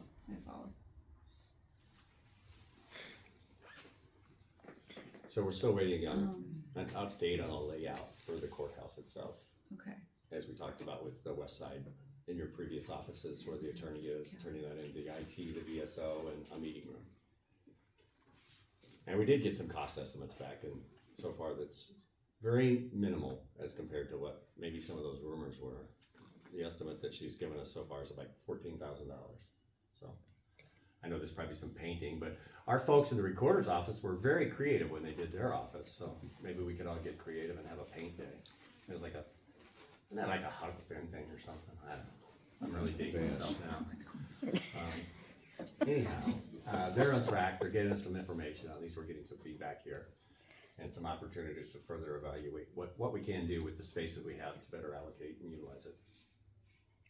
And then we'll have the other meetings out here to make sure that it's gonna accommodate our needs. Obviously, one thing that we do have a problem with, right, Walt, is IT, so using Walt's hotspot and making some other things work, but there's some opportunities from an IT perspective. Anything else on that? No, what dates would you like me to set up an appointment with this representative to come down and, Oh, you mean from Schneider? Or where? well, it's all space, what Oh, date all is space, that? okay. We're waiting for more feedback from her, so I'm gonna have to say that we're gonna have to continue this to the next meeting, and I'm sure that she'll have all of the information we need by that time frame. Okay. She and I have been communicating back and forth. Okay. So I'm anticipating we can continue this conversation to unfinished business, so we can get maybe some resolution here within a week. But I think we're pretty well solid on what we see here, unless you guys, Mark or Chad, have concerns. You're not saying anything, you're holding back. Well, I stated my thoughts earlier, so Okay. when we were visiting with all six. Okay. So we'll continue to the next meeting on unfinished business and follow up with Erin Brandt from Allspace, and she should have a final layout and another cost estimate, but again, it looks pretty minimal, unless we buy furniture, and of course, furniture's not cheap, but that doesn't mean we have to move forward with furniture purchases either. Okay. We're done there. New business, secondary roads, Jake Hotchkiss, resolution 2026-20, temporary speed limit for Iowa Avenue. Okay. You're trying to escape from minutes. No, I just have to stand up for a little bit. Catch me back here. Okay. So I do have a couple permits too to throw in at this, so we'll do the resolution first. I'll go ahead and read it. Resolution 20-2026-20, whereas the county engineer would like to establish a temporary speed limit on Iowa Avenue due to Hall Road for Iowa DOT project, the following speed limit is recommended. 35 miles per hour on Iowa Avenue from Highway 78 to 130th Street for both northbound and southbound traffic. Now therefore be it resolved by the Henry County Board of Supervisors in session this 4th day of June 2026 that the above speed limit be installed as recommended and effective while Iowa Avenue is being used as a haul road. Hearing Jake's resolution, would there be a motion to adopt that resolution? One second. Been moved and seconded, all in favor by roll call vote? White, Yes. Dietrich, Yes. Lindy. Yes.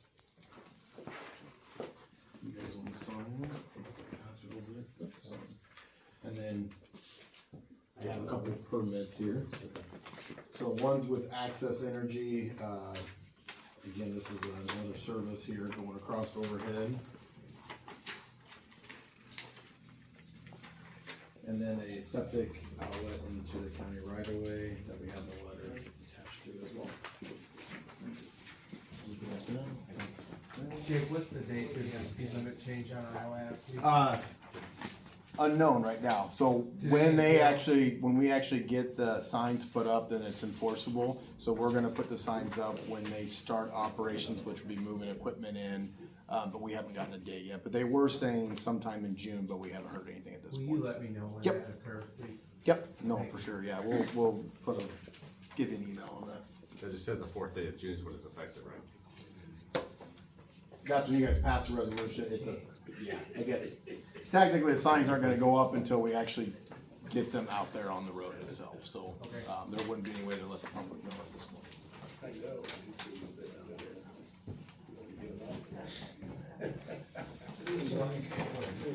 This is the, oh, sewer house. Sewer. Maybe we do need popcorn.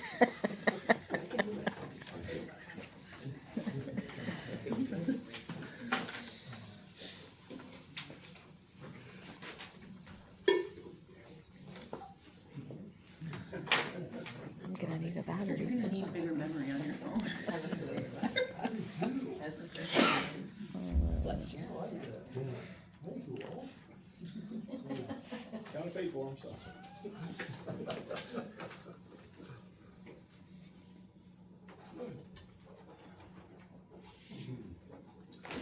And I think I've talked enough today. That was so it? I All right, don't want good. Nate to get mad at me in the back. Nope. Thanks, Jay. Thanks. Item number C, under new business, is Recorder Lene Buffington, request to, move Rachel Yaley into a deputy position effective July 1, 2026, due to the, attrition in her office, so. Is she here? Hi, just a question for you, a couple of things that tie into that, Lene. That's gonna take effect the 1st of July, which is fiscal year, so is your intention to bring her up to 85% or within that category, or what's your goal there? She's gonna be like at 75%. Okay, does that include the 3% raise as well, or is this in lieu of, pardon? It's whatever I put it, I mean, I put it for whatever 75% of my salary, so. Okay, alright, so that's where it's gonna cap out at, okay.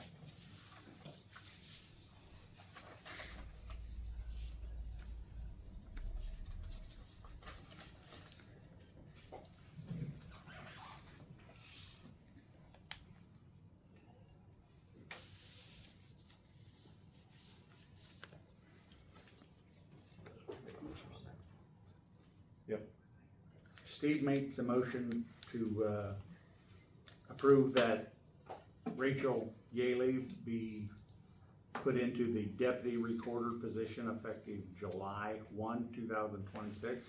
Would there be a second? There is a second. Okay. Do a roll call vote on that? White, Yes. Dietrich, Yes. Levine. Yes.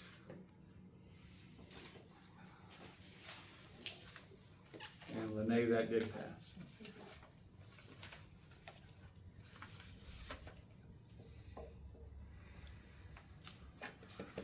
Item number D, P&Z Administrator Joe Buffington got a subdivision, two subdivisions to address. So, I sent you an email, should have the resolution and the map.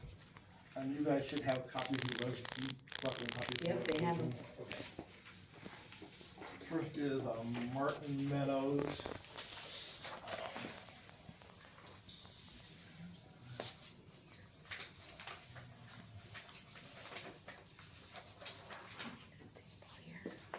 Is that the one you want to show? Yep, that looks like Martin Meadows.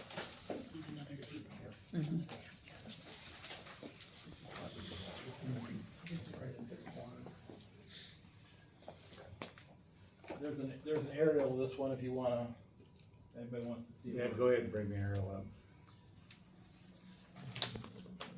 Joe, you gotta move out of people's way. I'm not sure how the way it is. There we go. I was good direction, aren't you? This is just west of Rome, that road is directly to the west side of Rome. They're taking a piece off for a son to build a house. So it's just basically just one lot subdivision, meets all requirements, paperwork's all been signed off, that everything's in place. And just so everybody knows, I have, my dad and I have adjoining property next to this, across the corner there. So, you know, I have no problems with that move whatsoever, but I just want everybody to know that's up front, you know. Lot subdivision. Okay. I'll just need two copies of the resolution, one for Robin and one for the. Yep. I'll read the resolution. Robin, could you get a number? 15-2026. 2026. Whereas a plat for Martin Meadows subdivision in part of the southeast quarter of the northwest quarter of section 5, township 71 north, range 7 west of the 5th PM Henry County, Iowa, has been filed with the Secretary of Board of Supervisors of Henry County, Iowa by the proprietor of said subdivision for approval by the Board of Supervisors, Henry County, Iowa.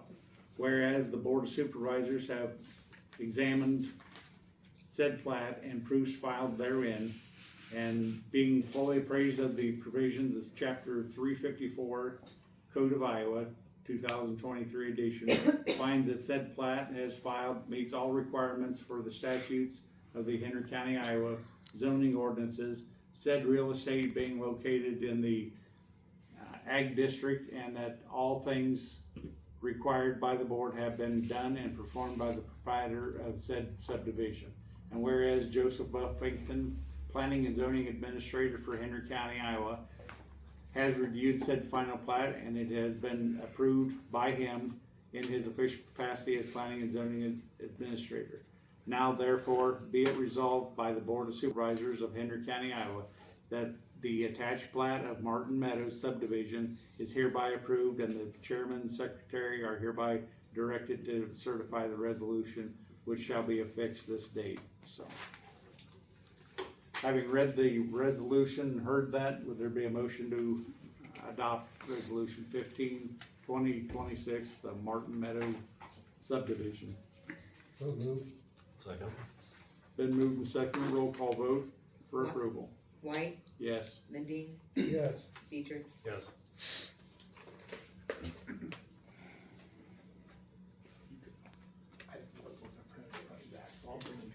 Okay, bring that. I'll bring you a copy of that back. Okay. Do that one as well. Tight to that. That's an approval by the secretary. Some of the attorneys like to do that, some don't. Attorney preference. Yeah, I'll get these printed out on individual sides, because the recorder will not take them otherwise. Really? It's really challenging. Yeah. So Martin Meadows subdivision did pass. There's also a resolution for a plat of Lucky Lagoon subdivision. Sure that? Yeah, there should be a picture of that. Oh. Here's some printed on one side, so.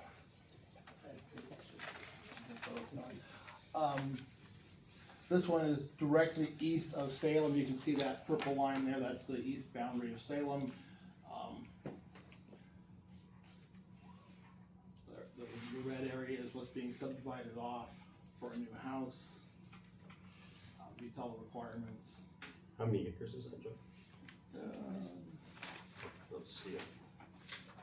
One something. 3.32 with 0.32 in the right of way, so we're 3 acres now.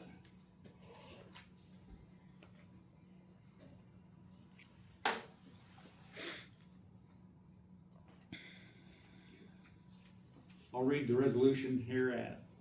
Whereas the plat for Lucky Lagoon minor subdivision had been this day filed with Secretary of Board of Supervisors for Henry County, Iowa by the proprietors of said subdivision for approval by the Board of Supervisors, Henry County, Iowa. And whereas the Board of Supervisors have examined said plat and the proofs filed within, and being fully advised as to the provisions of Chapter 354 Code of Iowa 25, finds that said plat as filed meets all requirements of the statutes and the Henry County, Iowa zoning ordinances, said real estate being located in A1 agricultural district, and that all things required by this board have been done and performed by the proprietors of said subdivision.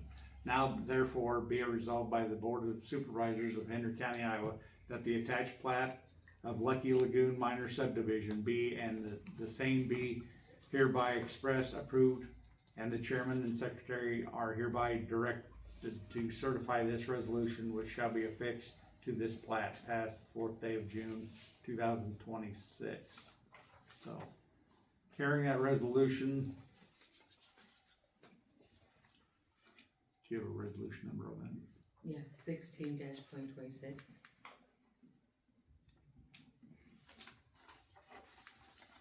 Hearing having been read, would there be a motion to adopt that? Make a motion to adopt 16-26 as you read it. Motion, would there be a second? Second. It's been moved and seconded, roll call vote on adoption of resolution. White, Yes. Dietrich, Yes. Lundin. Yes.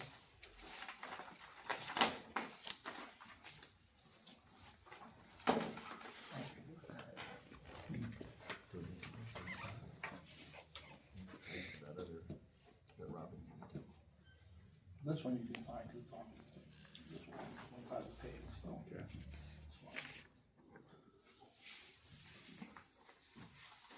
I have a paper clip for you. Oh, yeah, this one.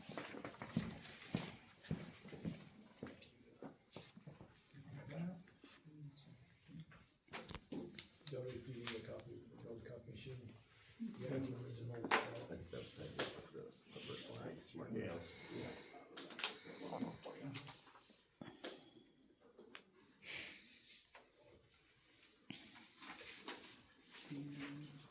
It's just, One more. That's just That was hers. actually no right, though.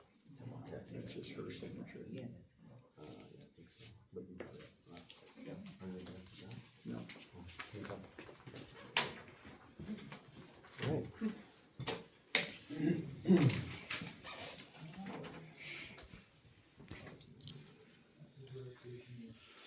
Moving right along, you had some information on Russ?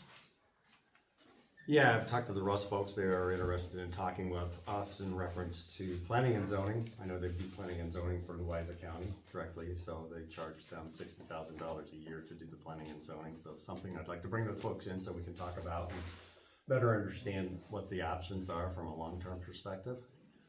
And so I'll, if that's all right with you two, set up a meeting and get that moving along, okay? And we'll probably include Joe in that as well, so we understand where we're at, what we're doing. And then, that's it, I think, from that one. Okay.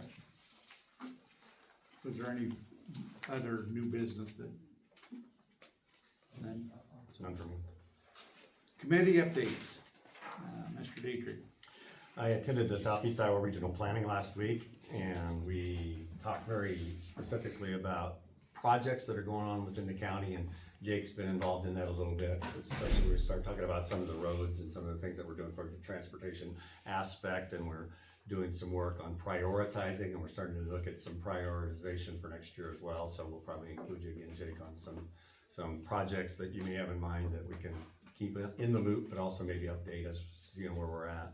And the reason for that is because as we look at what the other counties are doing or are involved in this whole situation with Southeast Iowa Regional, I just want to make sure that we're engaged, getting our fair share and our proportion of the dollars that have been allocated. And there's some projects on there that I think that we need to scrutinize a little more closely, and I've had some conversation with those folks on that. So we're due for an update there. The other thing we talked about, and I mentioned this before, was some updates with CBUS. So CBUS has gone into the mode where they are creating a monthly pass now. So it's 12 rides or 12 round trips. So they have a plan to do that, and we'll extend that, and we'll get that put on the website as well. But I think that's a really good move for them to make sure we're moving forward in the right direction to get more people engaged, because it's easier for people to work through that system if they know where they're at up front from a dollar perspective. And then we did, I think I mentioned this earlier, we increased the in-town rides by 50 cents from $2.50 to $3. And I know, Melanie, you probably pay a little bit more for that, but you live out in the country, right? So, but it's a great opportunity, and we should utilize it more than we do. Unfortunately, we don't use it enough, but we do have a bus depot now, a bus station, a transfer station here in Mount Pleasant off Broadway. So we should keep that in mind, because CBUS is a really good resource that we do pay for that. And most of those rides are paid back through government funding, so we get a really good break on what we're doing there with those folks. The other part of that was, again, just reviewing some of the plans that we have coming up for this coming year, and reviewing and looking at some of the housing situation that Southeast Iowa Regional has been involved in. And I know we've had 4 in Henry County, a couple in Wayland, 2 in New London, Potentially one in Salem that we're working with, and then one in the residential, or an urban, or, more of a rural area, with an update on a roof and some windows. So I've got that information if anybody wants to see it, but really good for us to keep engaged. I've also talked to Paul a little bit about some things that we need to work with on our leadership team. I think you'll probably work with some of the folks from a safety aspect and making sure that Stephanie and the Karosh team stay engaged as well, Walt. So we need to visit with him again and her to make sure. Is she gonna be showing up at any of those meetings in the near future? I thought she had said something. There was one that Paul, I Recently. think, was gonna have her this month. Yeah, So that's maybe what I thought as pushes- well. But since he's not gonna be here until the 29th, Yeah, maybe push to next month, I don't know. we should follow up on that, okay. But anybody involved in that Karosh training, just make sure that you get that completed. I know there was a session at the end of May, does that sound right? So those of you who haven't taken it yet should. And then talk to Paul about a couple of other things, updating, making sure we have the handbook cleaned up a little bit, as well as talking through some of the items for the next team meeting when he comes here. And then potentially posting the P&Z position so we can at least understand where we're at and some of the things that we can potentially do there, looking at the job description. And that was it. I know it's been brought up a couple times that our employee handbook is an April 2024 edition, so that does need to be brought up. And I think he had a version last year that we did not vote on. We need to review that and get that cleaned up, to your point. Okay. Anything else on committee updates? I did not, I already set up what I'd done there, so. Mr. Levine? Anything forgotten, overlooked? Another business, Chad, you talked about working with Schneider. Yeah, Schneider has asked to come down and give us a rundown of what services they can provide. So those people that work within that field, I think it'd probably be good to sit in on that, listen to what they have. They can share the projected costs, and just so we're all on the same page. I think that is a good thing, that everybody hears the same thing at the same time, and can work together. So is there a date that you would like me to set up? Is there a date that works for at least? It's not the 18th, that week that I'm The- gone. The 18th is, Or that week, right? I can be flexible, so. Making that.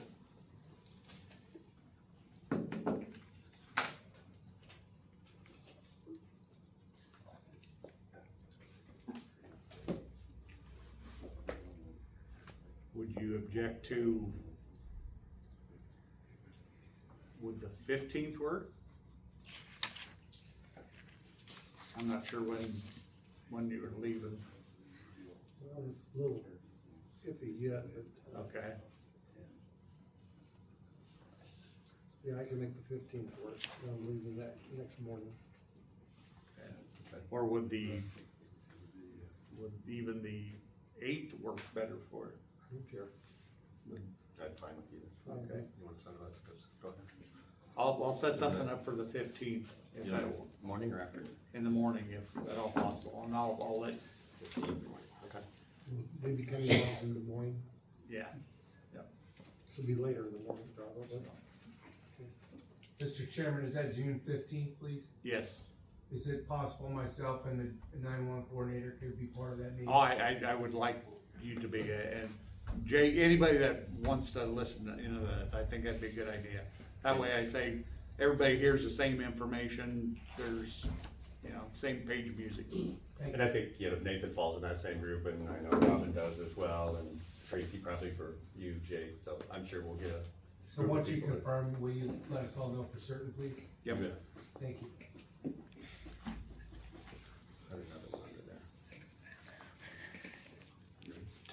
Yep.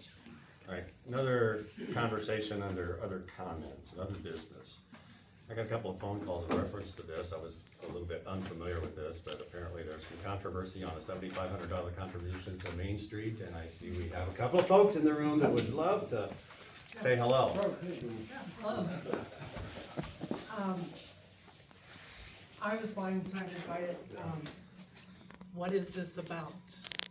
Do you guys, have you said you're not funding Main Street? I thought we were. I just asked You if guys they're all familiar with signed it. off on it. Oh, we signed off on it, I understand It's that. the but claims, and I got the claims here that are signed off on it, and then, I think the conversation on Facebook it's said- been done every year though, Well, understand. right?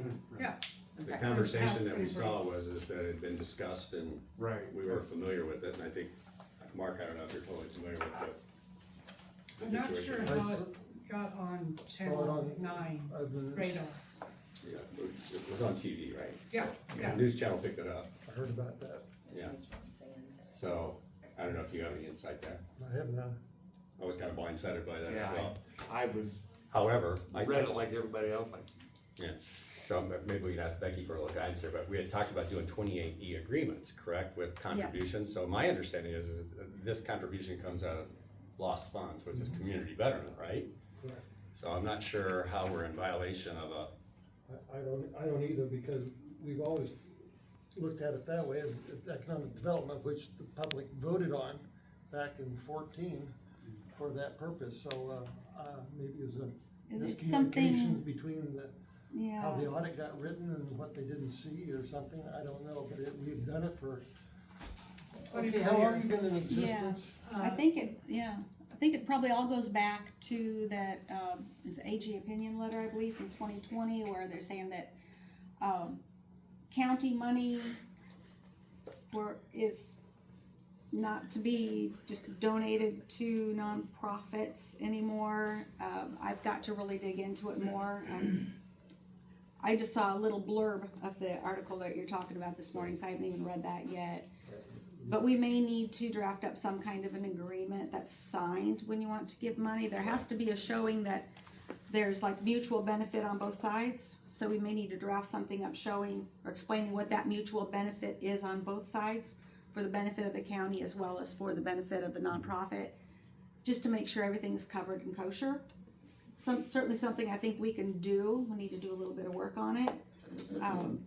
yeah, So that we this kind can, of stems from that conversation with Rob Sand, right? He sent that little memo out yeah. 2 years ago, a year ago. Anyway, we just vaguely became familiar with it, and that's why we started the conversation on 28Es, so. Yes. But, So we So I guess may I need to need just, to know, are we in the funding for this upcoming fiscal year? That was approved a couple, we months did ago. approve it, that's true, but I think we need our county attorney's input here to Yeah. see if this 28 agreement covers the concern that, I'm gonna see if I can State find auditor. some samples that other counties have used similarly, that we can, we had to an make it example work from for Blackhawk us. County, I think, right? Wasn't that where it's from? Yeah. I So can we're- resend that to you. if that's Okay. Do we have yeah. the auditor's report? Do we even get the state auditor's report yet? How Just did got we it get yesterday. You got emailed out. Oh, So I how just did, got, he emailed it out and I just got it They yesterday. said they were gonna make it public. Yeah. Well, that's fine. unless we found public, cause Channel 9's report, not. Yeah. It's good, it's just a little. it was on page 80. but Lisa, to answer your question, I think it's still in that realm, but it's what avenue we gotta go down to get there. Yeah, so, Uh, I mean, we're open to whatever Yeah, let us know what's service the part. agreement. This Right. 28E agreement has to spell out how the community is benefiting from it and what you will do in exchange for that money for the community. Would Lisa then need to make any sort of what the county benefits from Main Street? Does she need to provide you with any information? Yes. Yeah, It specifically. goes back to what That's Becky was what talking she's about. for, is what you're saying. Yeah, it's Itemized or something. one thing they're specifically looking for is like the creation of jobs or generation of income. Okay, For the the county. grading. Those are That's- key things that's to fine. put in there. And so we contribute this amount and it generates so many jobs, it Right. brings in so much. And this is just not for Main Street, this is for, The History Center, all yeah, We tracked that Midwest Home already. Crashers, That is, the whole 9 yards, anything like that that gets public money, they just can't receive a freebie gift there has to be some documentation, some paper trail back and forth there. We can give you that information. Main Street Iowa is one of the only organizations that require that. Quarterly, we report all job creation, all money spent in the downtown, all volunteer hours. We have it accumulated all the way back to 2002 when we became a Main Street community. So, Fantastic, yeah. and we fall, from how I read the article when it was brought to my attention, was questioning whether it's economic development. We are housed in Iowa Economic Development Authority, so that's where we are. The city has stated it on their website that Main Street Mount Pleasant is an economic development Yeah.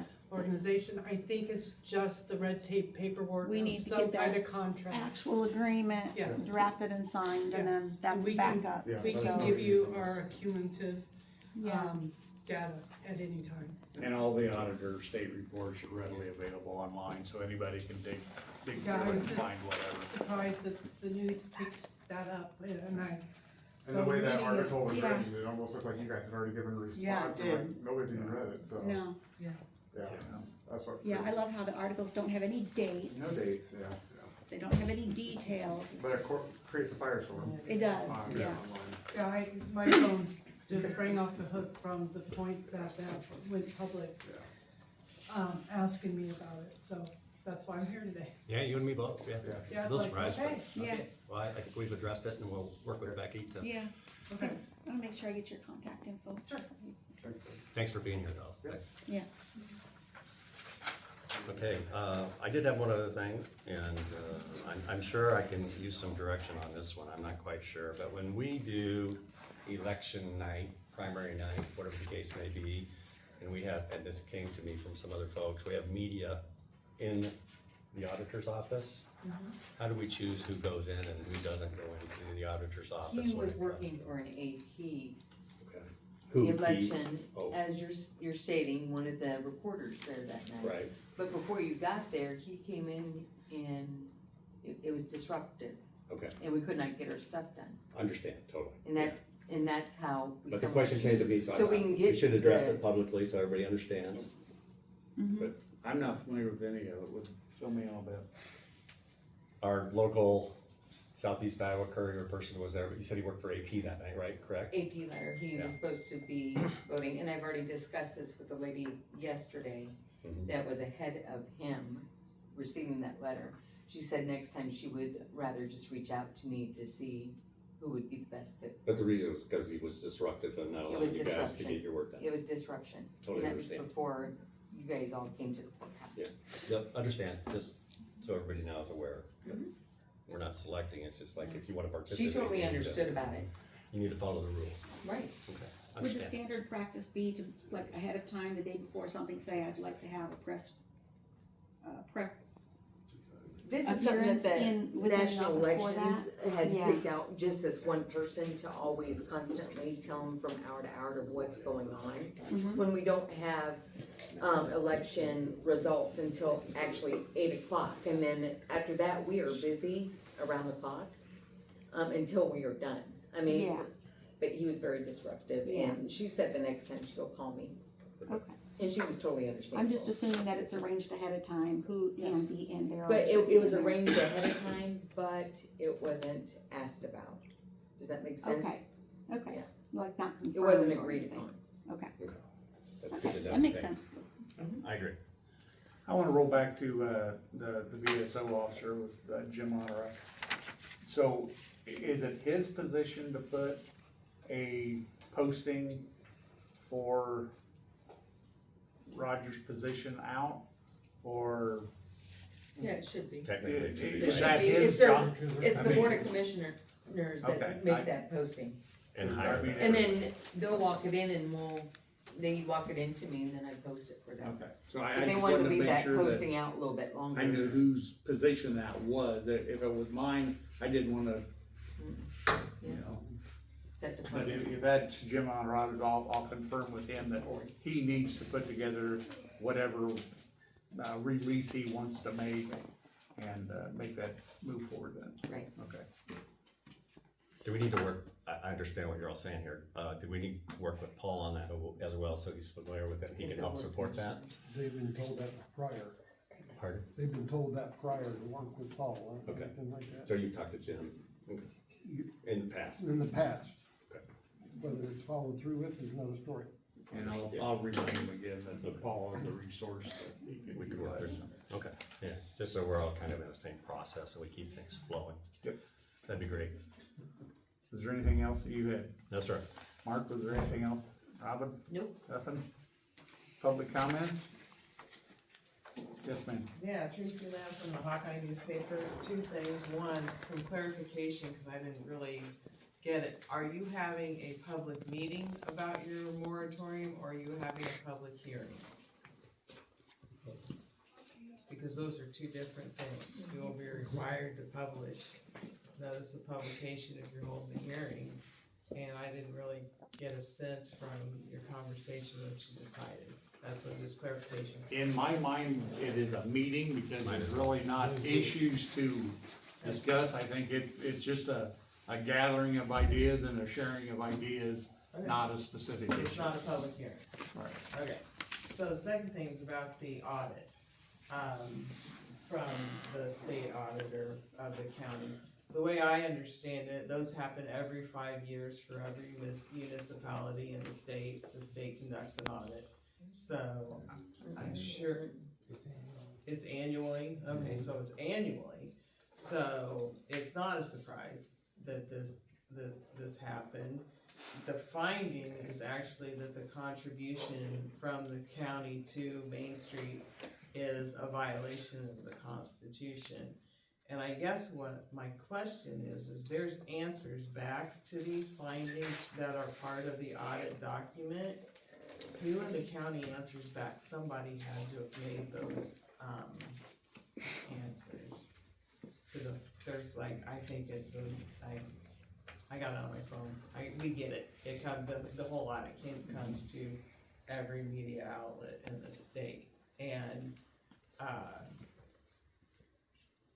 who answers, is that, who's responsible for those answers? Now, and the findings? I sat in on an exit meeting with the auditor representative and Robin. I sat in with him and we went through that meeting, but there are, through that report, pretty much line by line. But it wasn't anything about what they found in what was on last night's news. It wasn't nothing like that. Yeah, and I haven't heard the 'cause exact I'm news assuming stories. the news, I don't know what, what But the somebody else reporting has back, done. the report. But, no, if you look in the audit document, it says findings, and then there's answers to those findings as to what the county is going to do next. Oh, yeah, we have those, of what's better, or letting the employees know on. And it was shared that the 28E agreement advice given through Black Hawk County, as kind of a format or an exemplar type thing. We were gonna be doing that with the different entities She's moving saying somebody forward. responded to that. Someone responded. I know what she's saying, there is a response, but I don't remember ever responding to that question. Yeah, I'll go back and take a look. This is myself. in the audit document, Uh-huh. that you will do, or we will do, whatever, for each of the findings. So I just was kinda curious as to whose responsibility that is. Is that a board responsibility? Is that the auditor's? I don't know, I'm just asking, seriously. now I'll have to look at that as well. So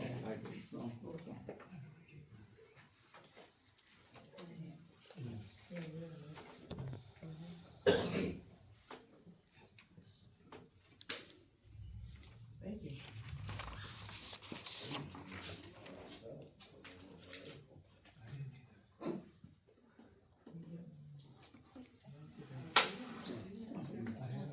Bob? I don't know if anybody else been keeping up with it or keeping track of it, but we're talking about data centers, battery storage, all this. The city of Cedar Rapids is getting ready to implement putting treated water back into the Jordan aquifer. Now, I think people really need to start putting their foot down.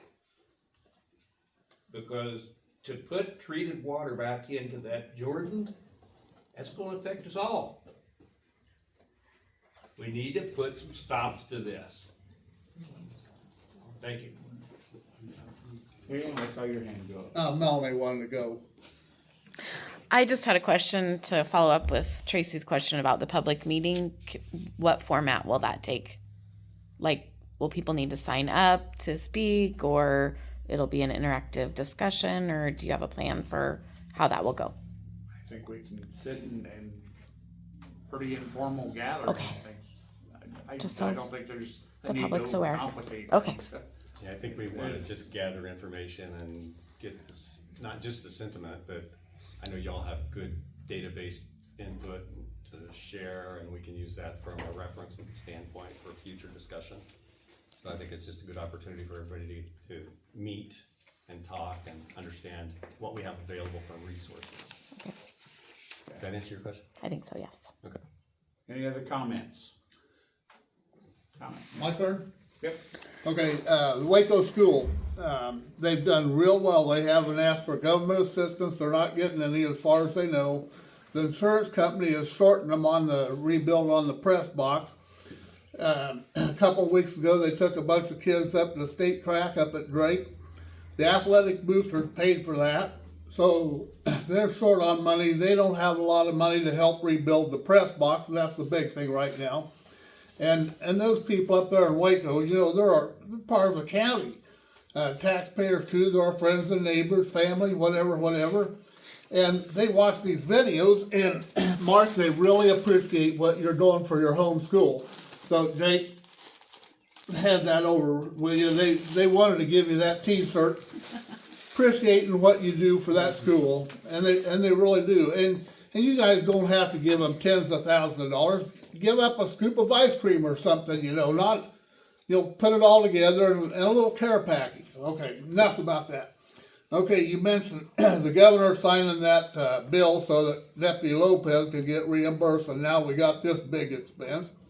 But not only that, but, you know, if you review the transcript from Tim Leakey's public comments, and he left, I saw him leave.